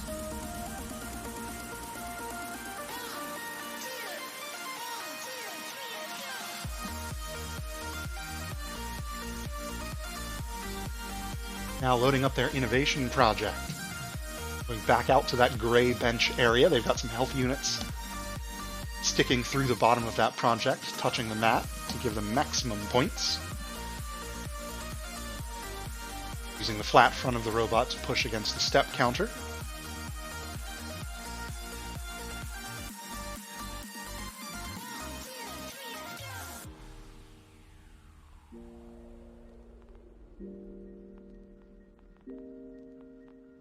Slide through the center of the field under the pull-up bar, and now they dance.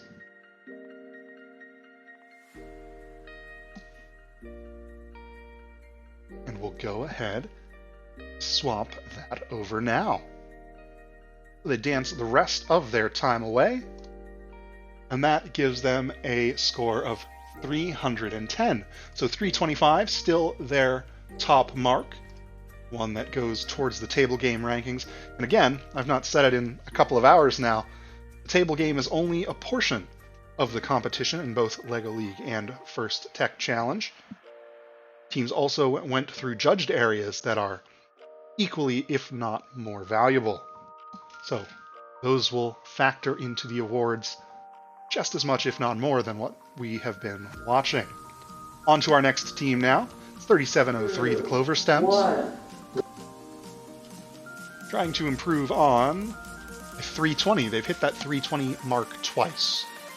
Starting with the slide. The robot pushes out a little box and then pulls it back once it has the people inside.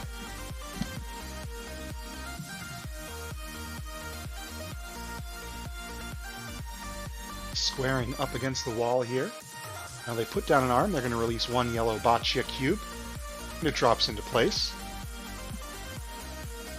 And then back to base, and the arm comes off. Now a flat front. I think we are at the step counter portion of their routine.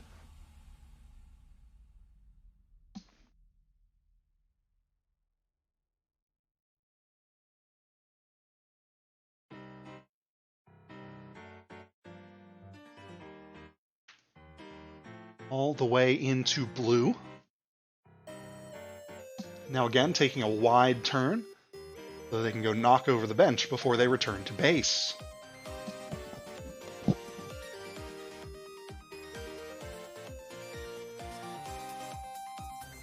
Adding another arm on top of the robot now. I think this mission is the one that goes all the way across the field to the weight machine. Do cross through that pull-up bar on the way. They back up against the wall twice, because they're driving such a far path. Such a long path, I suppose is the right word. And they flip the weight machine up. Back to base again. Now preparing for the bench mission. Got that arm preloaded. Their innovation project on the front.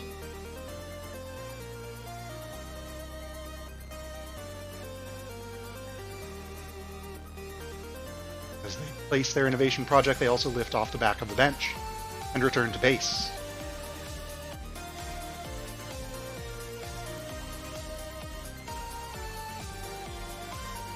Now loading up for boccia.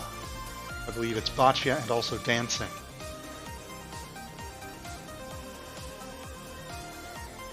All the cubes go in. Line up against the wall one last time, and now they spin for their score. And the referees scored that run at a 315. So 320, still the best score from the Clover Stems this evening.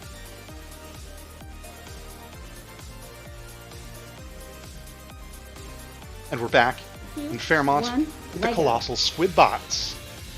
Looking to improve on a 205. We're going to start on the basketball mission. They lift it most of the way up, but it slides back down, still on the middle setting. So points for that.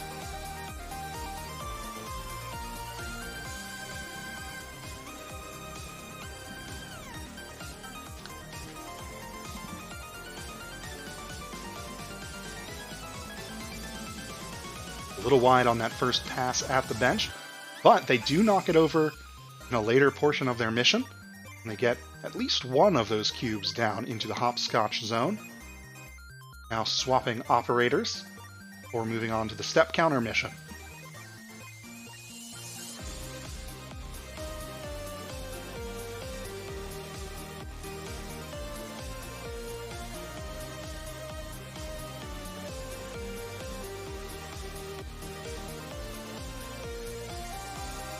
All the way in to the blue area before backing up.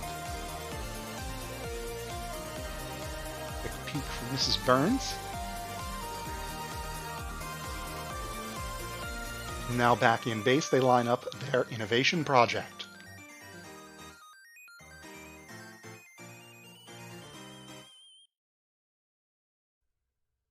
It rolls the last inch out to the replay logo. Now swapping on their slide arm. Managed to pull this mission off in their last run. It looks like they do have plenty of time in this one as well. Drives forward, the arm drops over, brings the person down and back to base. So they swap off the arm one last time. This is their dance. They carefully check the alignment, check the time, and the robot rolls. And now the robot rocks. So again, they'll dance the rest of their time away. Looks like about 20 seconds before that Lego Dynamite goes off. A score of 195. So again, 205 was the high score for the Colossal Squidbots. And our next team, once again, are the Jackbots. 40146, starting with the bench mission. We're a little bit wide on that one, but we saw from their previous run that they have a couple of missions that take them past that area of the field just for insurance's sake. On this one, driving that arm past the slide, going for shared boccia cube, just a hair to the side.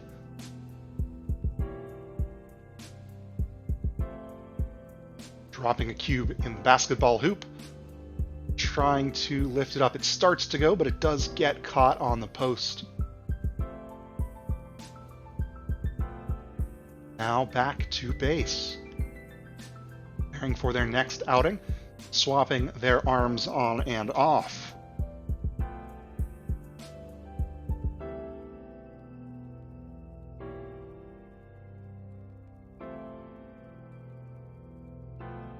This is their slide arm that they've attached on the left side. Wind the other arm up. Knock over the bench using that arm.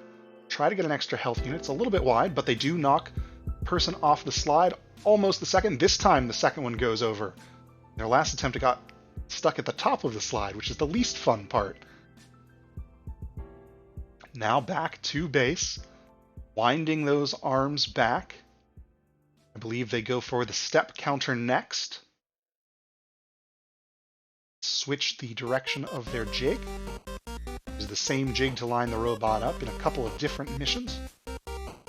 Great creative use of resources. Now off to that step counter. Click, click, clicks all the way along. They're on yellow, and now blue. Few seconds left in this one, I believe. Trying to use that light sensor to follow the line out to far corner. Do try to back up onto the treadmill. They were just a little bit wide. A little bit hung up now in the center of the field. They're just going to let this one run, see where it lays. And that takes them to the end of their time. Referees reviewed the video, gave a 145. So again, their second round score was their highest at 170. Pretty common pattern we're seeing today.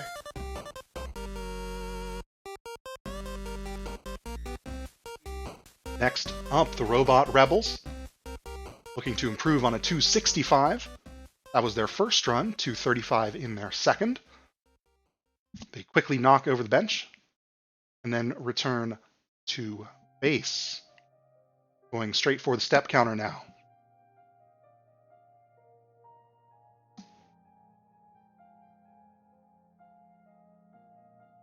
Nice and slow, so that mechanism clicks over all the way to the blue portion of the field.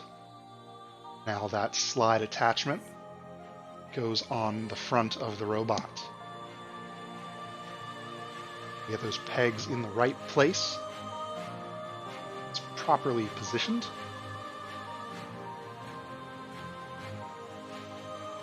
You jiggle the slide enough to bring the first person down into the bucket and bring them back to home. Now loading up for Boccia. Use a sideways motor to rock the cubes out of the bucket. Looks like this time they all stay in the zone. On their last run, a couple of them bounced over the edge. This time they look to all be scored. Speaking of which, they line up this basketball hoop-shaped innovation project to take towards bench. It's dropped into place. Now they line up some health units. Try and place these alongside the bench, but still touching the gray area of the mat. Those look to be into me.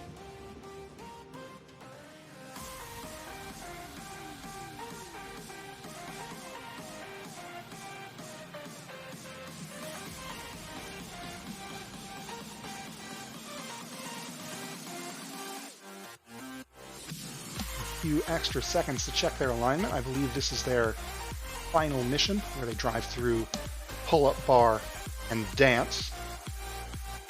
It's the final mission. It's not going to come back to base. They have to make sure it's lined up just right. They go underneath this time. On their second run, they got a little hung up. And now, they dance. So they're going to dance out the rest of their time. The referees confirm a 265, so they match that mark twice tonight. 265 is the high score for the Robot Rebels. On to our final four FLL teams. With 45, 137, the Master Builders. Looking to improve on 240 was their high. 240. Starting this one off once again on the treadmill in the far corner. Not happy with the way that one was lined up. So they're going to take the interruption and come back to the beginning. I think they might be lining up for the same mission again. Yep, they pull off that interruption token. Now leave base a second time.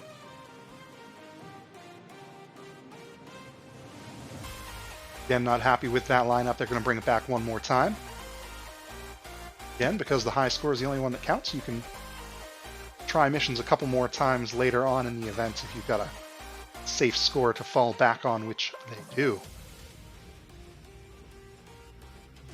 Now shifting gears, though, onto the Boccia mission. They throw the red cube out. Blue cube stays, so that's 25 points.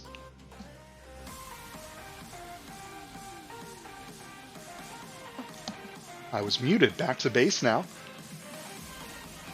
I believe they're going to work on the bench. They knock it down and remove the back in one clean motion. Now back to base again, loading up their innovation project with some health units.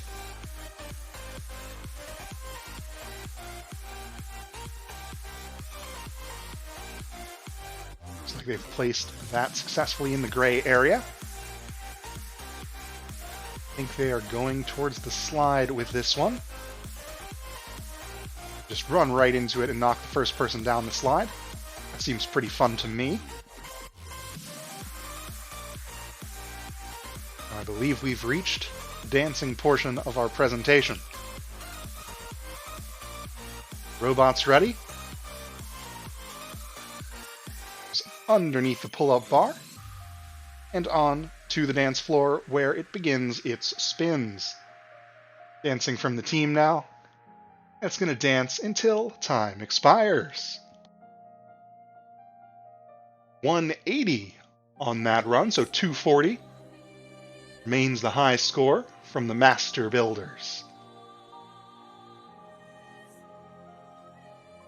Back to Radioactive for their final run, looking to improve on a 330.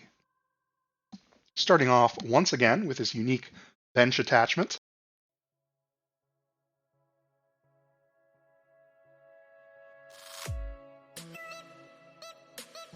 Just drops right off the front of the robot, holds those cubes in a scored position.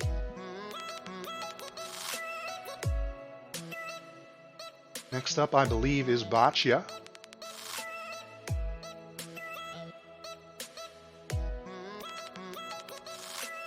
But has a bit of a wiggle to it. You often see that with robots that are following lines. I think they're using a gyro to ensure they're moving at the right angle. So their wiggle as they go is it reading the gyro and correcting it. Dump cubes into the Boccia area. Now moving on to their next attachment, it is that flag-shaped arm. They're going to start on the step counter, move underneath, pull-up bar, and then push the person off the slide.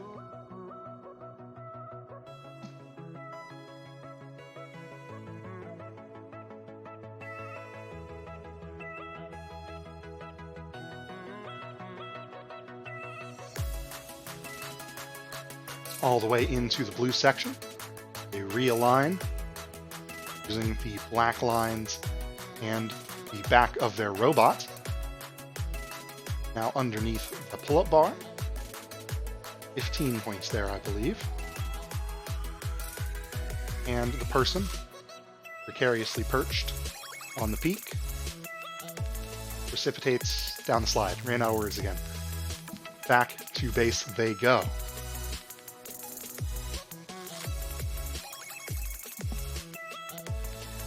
Their shared mission attachment. It's got an H-shaped frame on the front of the robot that pushes up against the wall right in front of the Boccia mission at the right depth.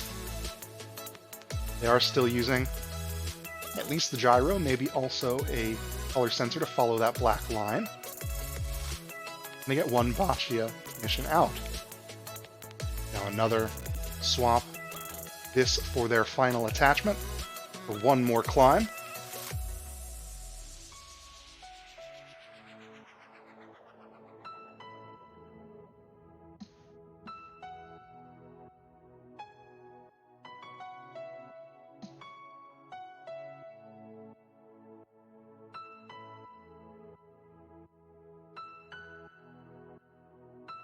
Line up with the bar. Again, a little bit high, but as they pull down, the weight of the robot will pop them up onto the pull-up bar. And as time expires, you get another shot of the paper test. Slides right under, and they also showed with their camera later that they weren't touching the mat. So, in that run, Radioactive scores 315. So 330, still their high score. We have just a couple of LEGO League teams left trying to improve their standing on the table. First one, the penultimate LEGO League team, the Tender Defenders, looking to improve on a 390, which is still the high score of the day. Again, using the Baby Yoda attachment, place their project and then lift the basketball hoop to the top of the post with a cube inside. Then trigger Boccia, and they return to base. Pull off that attachment and move on to their two-part bench mission.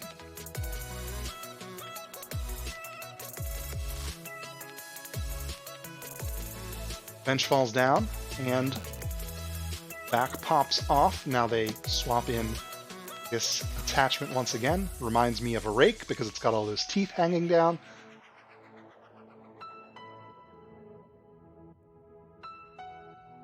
And then just like in Tom and Jerry, the rake runs into something and flips up. Now moving on to the slide using this flexible arm.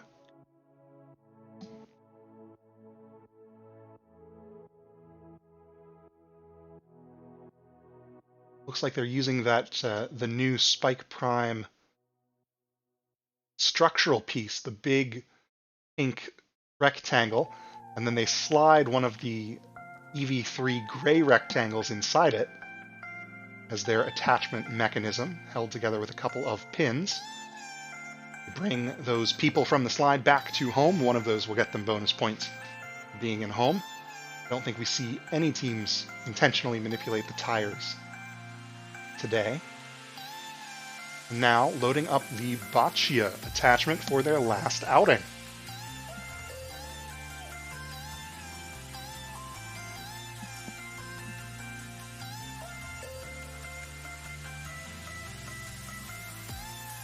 Start with the step counter. All the way to blue.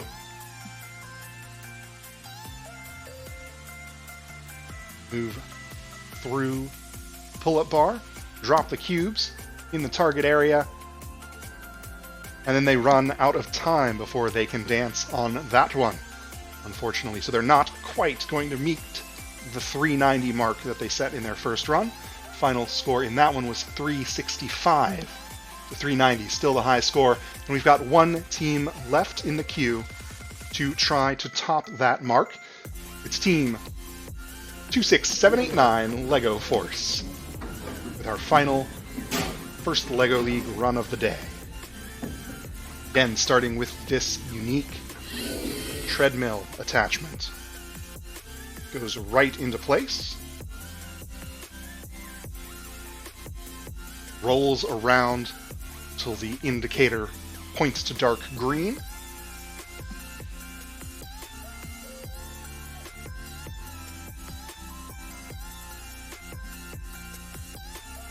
And then zips back to base. Looks like they were a little bit outside of the home area there. Referees will have had to make a determination for that. Quickly pressing the step counter to the blue zone. Got a little bit caught on the wall, but they do make it all the way back to the safe area. Now back onto this attachment. It's not going for the slide yet, but they will use the same attachment for that after Boccia.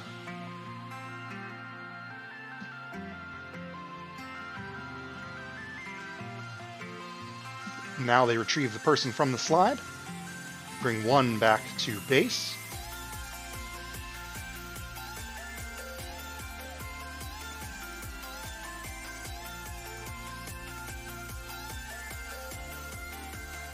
Go out to the center-ish of the field to retrieve that health unit in their next mission. Oh, their next mission. We're going to place that next to the bench. 5 additional points. First, they knock the bench over and take the back off of it. Just under 45 seconds left in this one. The bench and the health units placed properly on the gray bench area.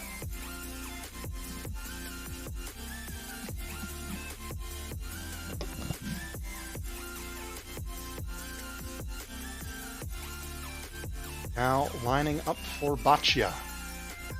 They also go underneath pull-up bar in this sequence. 15 seconds. Under the bar. Boccia in the goal. And they'll spend their last few seconds spinning. So, in their previous 2 runs, they scored 350 points.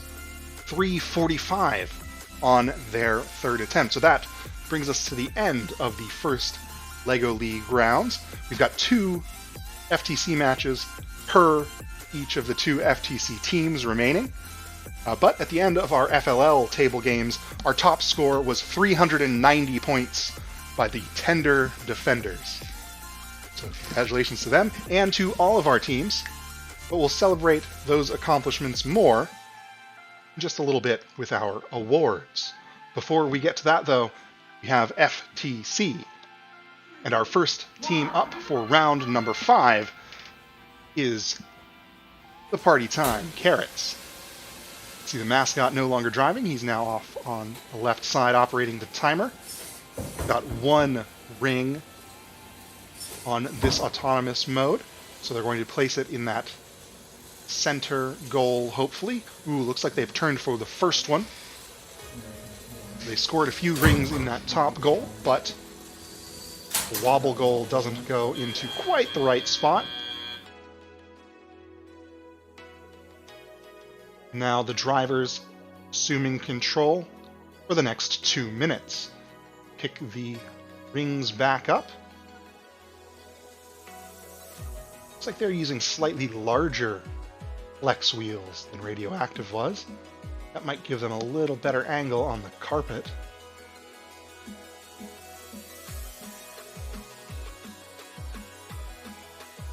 Trying to push that ring against the side of the field to help pop it into the intakes. Not quite working for them as well as they'd like, so they're going to shift their attention to another portion of the field. Looks like their returned rings are getting a little stuck there, but they're getting them free.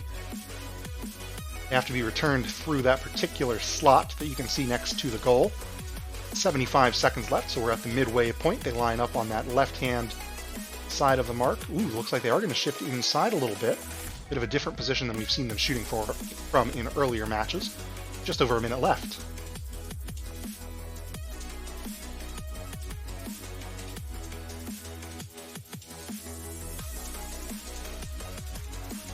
Their high goal shot.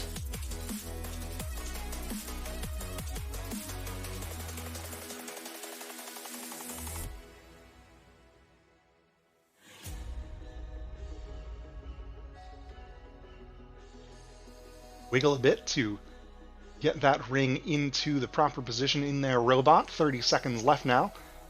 I think they're going for another high goal volley. But at this point they could shift their attention to the pegs. Oh, they have. A little bit high. They're going to scoot a little bit closer. 20 seconds. This time they knock 1 peg down. 12 seconds now. Picking up a couple more rings to try and get the other 2 pegs. 5 seconds. 3, 2, 1. And that's going to be time. Referees reviewed the footage. They score a 56 in that run. Again, FTC teams ranked by their total score, not their high score. 6 on that run for the Carrots. And we'll take a look at Radioactive's 5th run.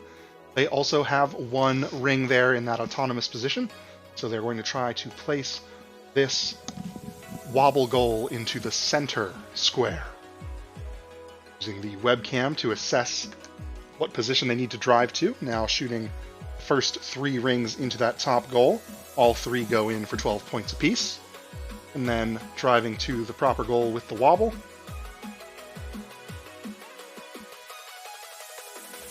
And this one wiggles into place. Now the drivers take control.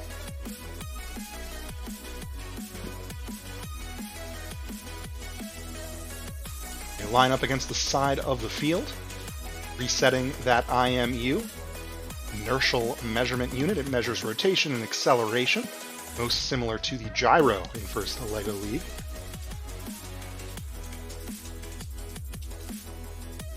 Take a few wobbles themselves to deploy the intake.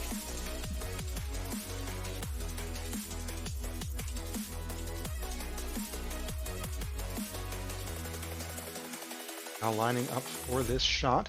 It's a similar range to what we've seen, a little bit further to the left, I believe. Tweak their positioning slightly to make sure those rings go in the top goal.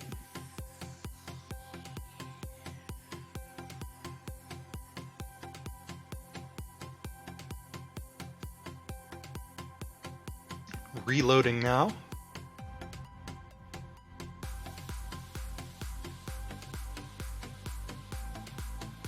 Bit high for that one. It looks like they might have a ring jammed in their system. We can see it's kind of standing up instead of laying down. See if they can get that free.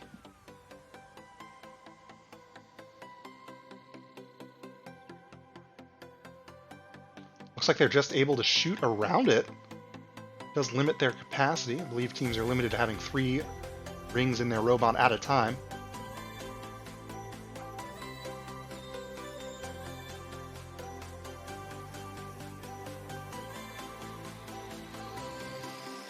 Now, with just a few seconds left on the clock, they shift their attention to the pegs. The center one goes down.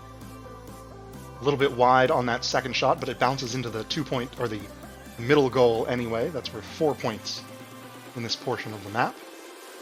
One last second attempt there was a little bit short as time expires, and our referees gave that a 97 points off of a really solid autonomous performance. Most of those points came into play.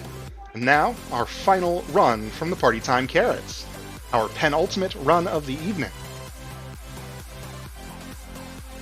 Looks like 0 autonomous rings, so they're going to go to place this goal in the nearest red square.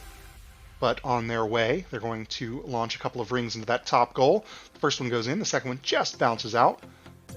Looks like they're going for the wobble goal now. No additional rings to launch. This one drops into place. They'll get 15 points for that. Then they'll park here on the white line for an additional 5 as the drivers take control.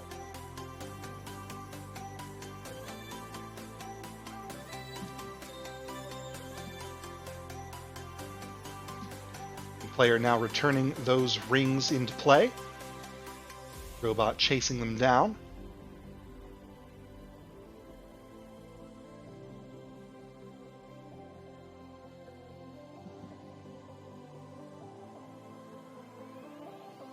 Launching the first volley now. 2 rings quickly into the top goal. Trying to get the third into position as well.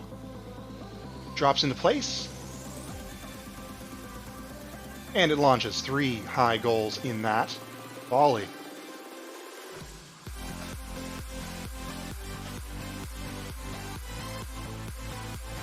"75 seconds left. That's the halfway mark. Got 2 rings in the robot, trying to add a third. Maximize their goals per cycle efficiency. Just over a minute.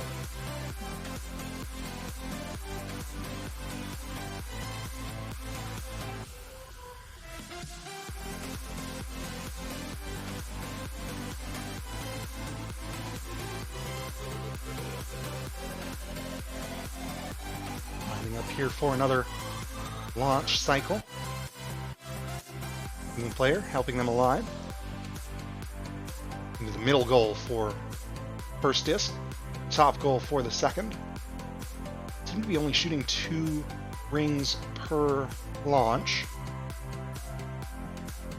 Not sure if that's a strategic decision to speed up their individual cycles or if there's a jam or some other issue they're trying to work around.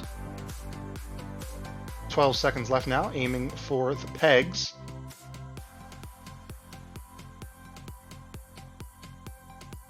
Ooh, looks like they just split the difference, 3 seconds. And that is going to be time. On that final run, 72 points for the Party Time Carrots. And we've got 1 run remaining.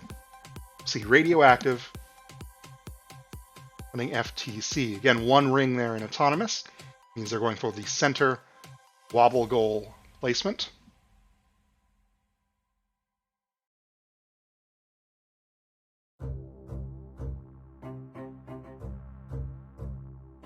Three high goal shots. And then the wobble.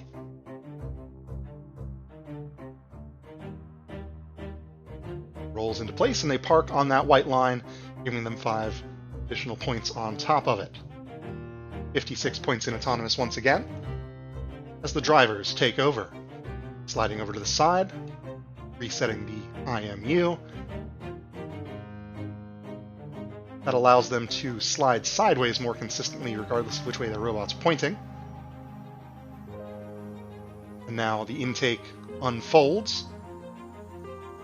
They push this other wobble goal around, trying to pull the rings off the wall. 3 in the intake system now.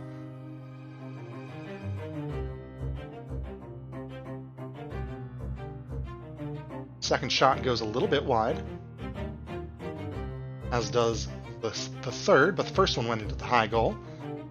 Those rings are right around where the robot is, so they should have a quick turnaround for their next set of shots. Trying to line up now. 3 discs in the hopper. First one's wide. Little adjustment, the second one goes right in. Now they know where to point for the third. And that one slides in as well. 2 rings here. Looks like they're a little bit overlapped with each other. So they're going to reverse their intake, pop them back out, and pick them back up. But the next attempt brings 3 rings in quickly. Lining up now, trying to use the same positioning as they did on the last one. Again, a little wide on the first shot. Second one bounces into the middle goal. And the third one slides into the top. That top goal a little bit thinner than the bottom 2, also shorter. It's a bit trickier of a target. I'm pleasantly surprised with how well both of our teams are hitting those shots tonight.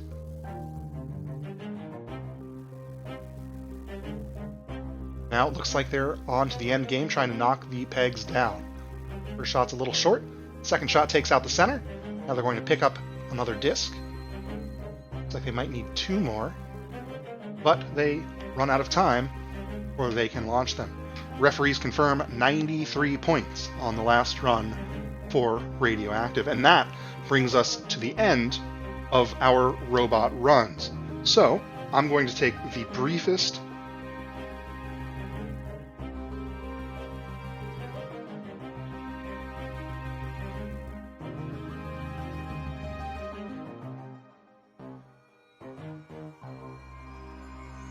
was muted the whole time.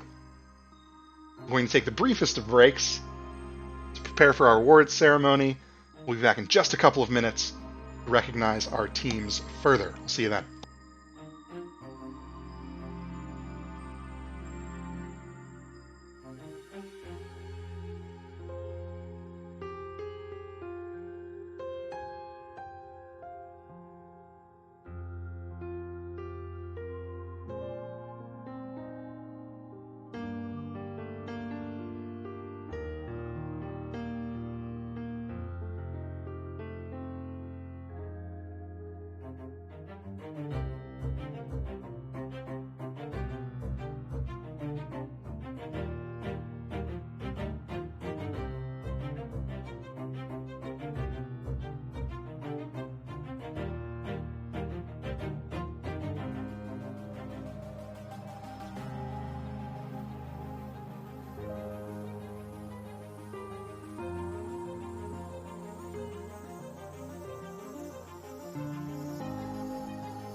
And we are back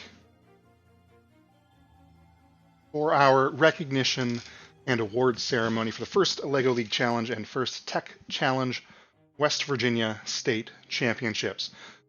Before we get started recognizing our teams, I want to take a moment to recognize some folks who made this whole season possible. Viewing notebooks and other team documentation, reviewing projects, editing video, refereeing virtual matches, and helping organize the whole thing. I want to take a moment to recognize our volunteers throughout the entire West Virginia Robotics Alliance season. We've run a tournament, at least one tournament, every weekend since New Year's, except for one, I think. And we've had the same core of 6 to 10 volunteers at every single one of those events, making sure they happen. So I just wanted to take a moment to recognize those volunteers for the fantastic job that they've done all year.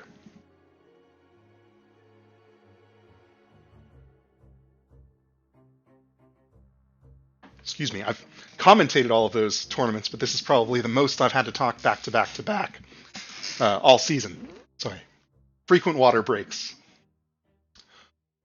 And again, before we recognize specific teams, I want to congratulate all of our teams once again for making it to the state championship. We didn't have a qualifying system this year, but there were so many other challenges to overcome, and you all rose to them. I was a little bit worried at the beginning of the season that the limitations that the teams faced would somehow reduce the quality of the presentations and robot designs and the community-changing projects you all did. And I was happily proven wrong, because the quality of teams we saw today was on par, if not higher than a standard year. Along those lines, over the next season, as you come back for hopefully a more traditional season next year, as you graduate from first LEGO League to first Tech Challenge, or to our other programs throughout the state, as you graduate from first Tech Challenge and move on to colleges and universities, and hopefully participate in the programs we organize for those students as well. We're going to be leaning a lot on the teams and students who made this season work to help us rebuild all of our programs around the state in the coming years. Pretty consistently, we're at about 15 to 20% of our normal team numbers. But you all were organized and motivated, and we need to capture that and use it to help us bring this program back to all of the areas of the state that it used to reach and beyond. So over the next year, coaches especially, keep an eye on your emails. We'll be reaching out to you for suggestions and recommendations for how to help those teams get back on their feet. And if they're near you, we may try and link you all up for some more local training and support. So keep an eye out for that. Probably take a little break after the state championships, but we are ready and chomping at the bit to start planning our next seasons. Now, without further ado, let's recognize some individual teams. First, the FLL Challenge Judges Award. The Judges Award recognizes a team whose accomplishments and efforts deserved special recognition that may not fall into existing awards categories. Specifically, this team ranked really highly in a lot of different areas. They had an excellent research and design for their project. Their core values were fantastic. Their robot design was great. And they're a very young team that we expect a lot from moving forward. Our Judges Award winner is Team 50891, the Colossal Squidbots.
All right, a little bit of downtime there as I switch between programs.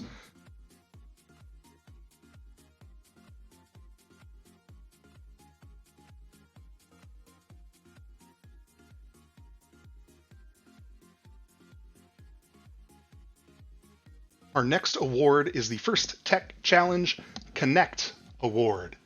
This award is given to the team that most connects with their local STEM community.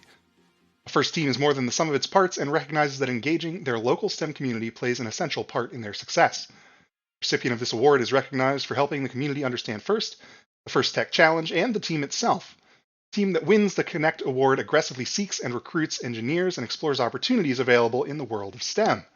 They have a clear team plan and have identified steps to achieve their goal.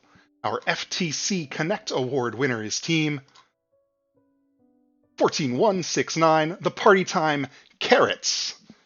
Yes, they dress in carrot costumes, but it is the symbol carrot.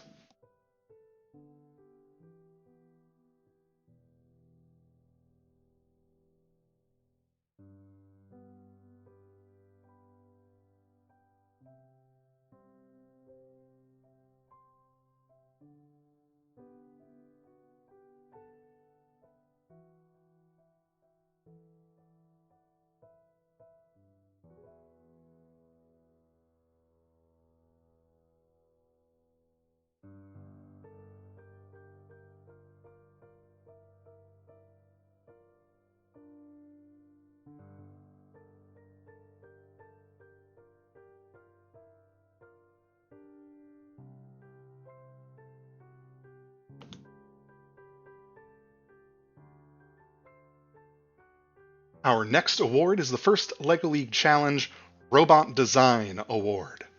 This team uses outstanding programming principles and solid engineering practices to develop a robot that is mechanically sound, durable, efficient, and highly capable of performing challenge missions.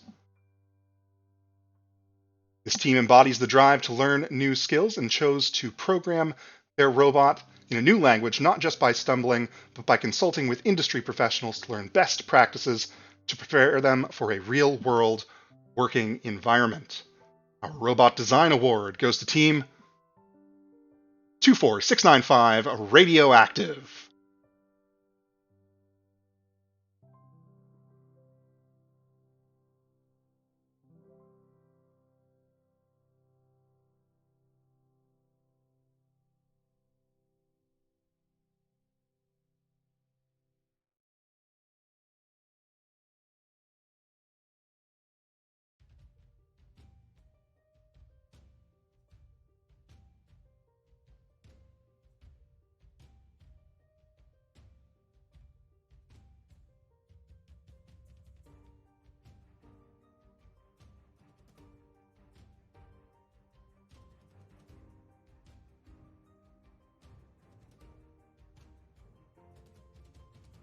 The first LEGO League Challenge Innovation Project Award. This team utilizes diverse resources for their innovation project to help them gain a comprehensive understanding of their problem. They have a creative, well-researched solution, and they effectively communicated their findings to judges and their community. Our judges were particularly impressed by this team who presented their project to a number of members of their community and were awarded a grant to help fund further development. Our Innovation Project Award goes to Team 40146, the Jackbots.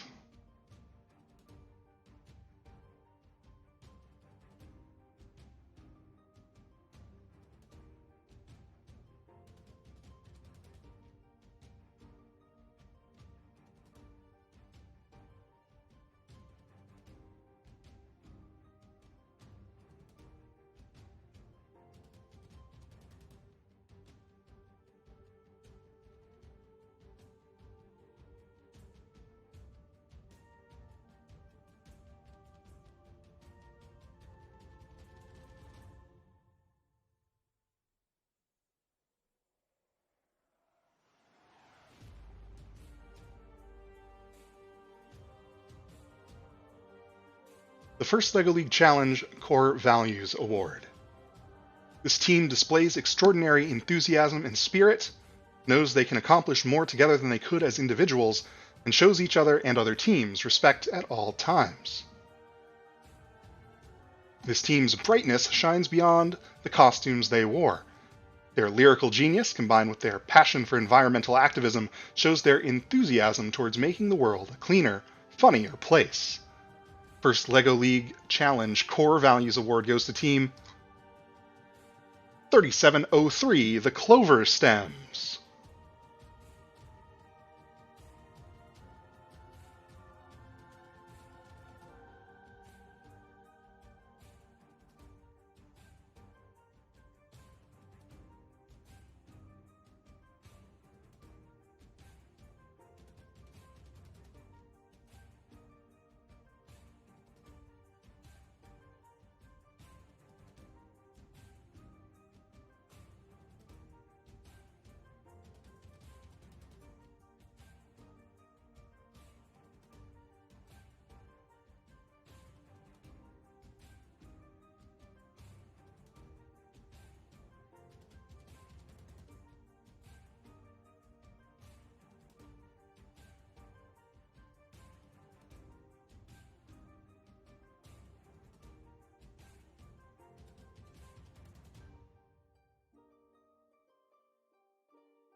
The Ftc Control Award, sponsored by ARM Inc., celebrates a team that uses sensors and software to increase the robot's functionality in the field.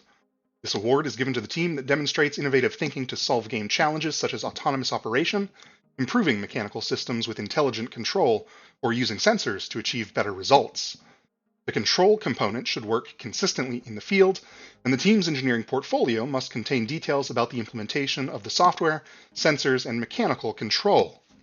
The team must also submit a control award submission form as a separate document to further identify these aspects. Our FTC Control Award winner is Team 16829, Radioactive.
First LEGO League Challenge Robot Performance Award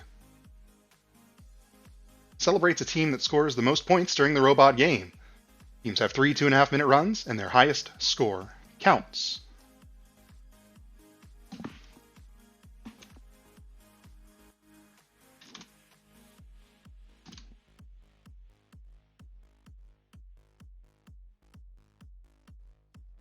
The FLL Challenge Robot Performance Award goes to Team 50741, the Tender Defenders,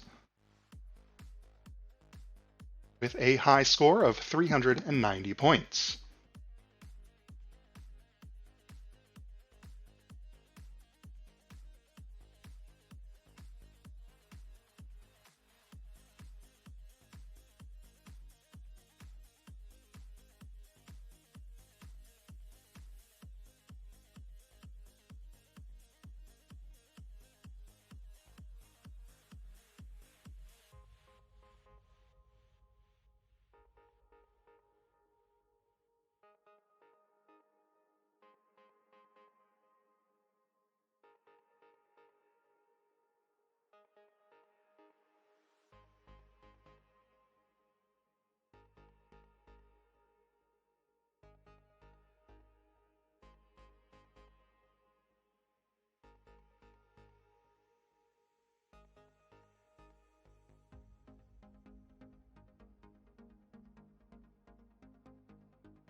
First Tech Challenge Robot Performance Award recognizes the team that scores the most points during the robot games. Teams have 6 2.5-minute runs and are ranked on their total score. The FTC Robot Performance Award goes to Team 16-8-29 Radioactive with a combined score of 644 points.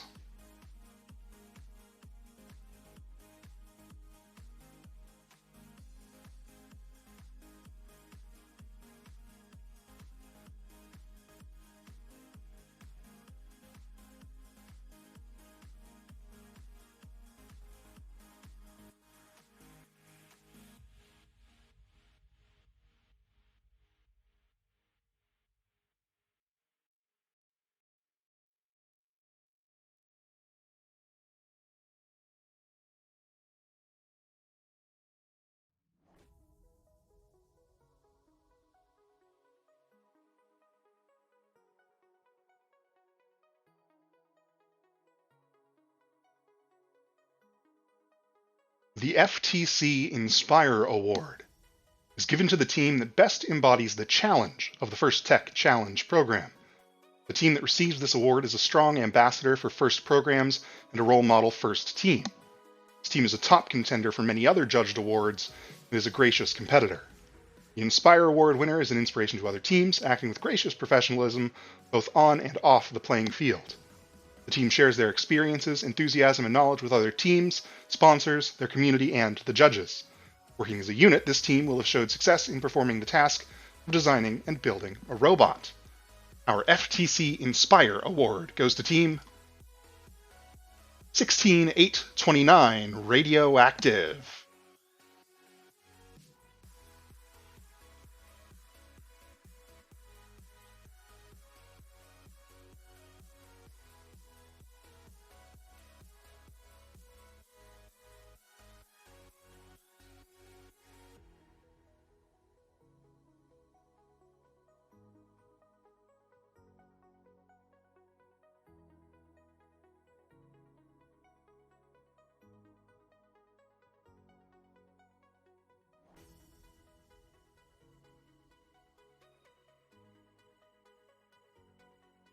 The first LEGO League Challenge Champions Award celebrates a team that embodies the first LEGO League Challenge experience by fully embracing our core values while achieving excellence and innovation in robot performance, robot design, and the innovation project. This award combines all 4 areas of first LEGO League Challenge, and as the season and summer go on, and our region receives invitations to remote and in-person invitational events, we'll use these Champions Award rankings to determine which teams to invite to represent our state.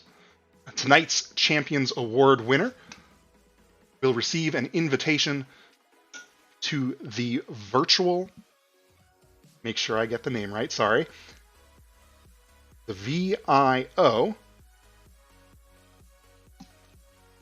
which is the Virtual Open Invitational. Sorry, the VOI, the Virtual Open Invitational, which is hosted out of Pittsburgh but will be a remote event. Our Champions Award winner and West Virginia representative for that event, Team 50741, the Tender Defenders.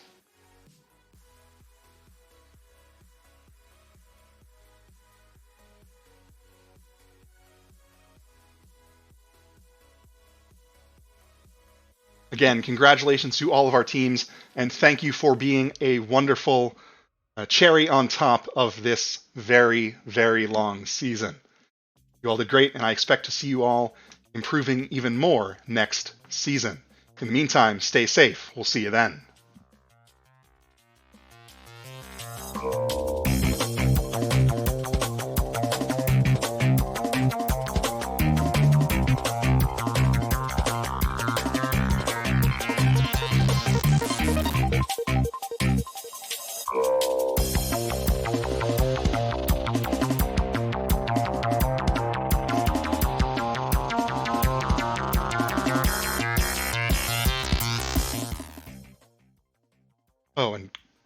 Coaches, you'll get your feedback. FLL, you'll get feedback in the next 5 minutes once I click the finalize event button. First Tech Challenge teams, you'll be getting a little bit more in-depth feedback from your judges early next week.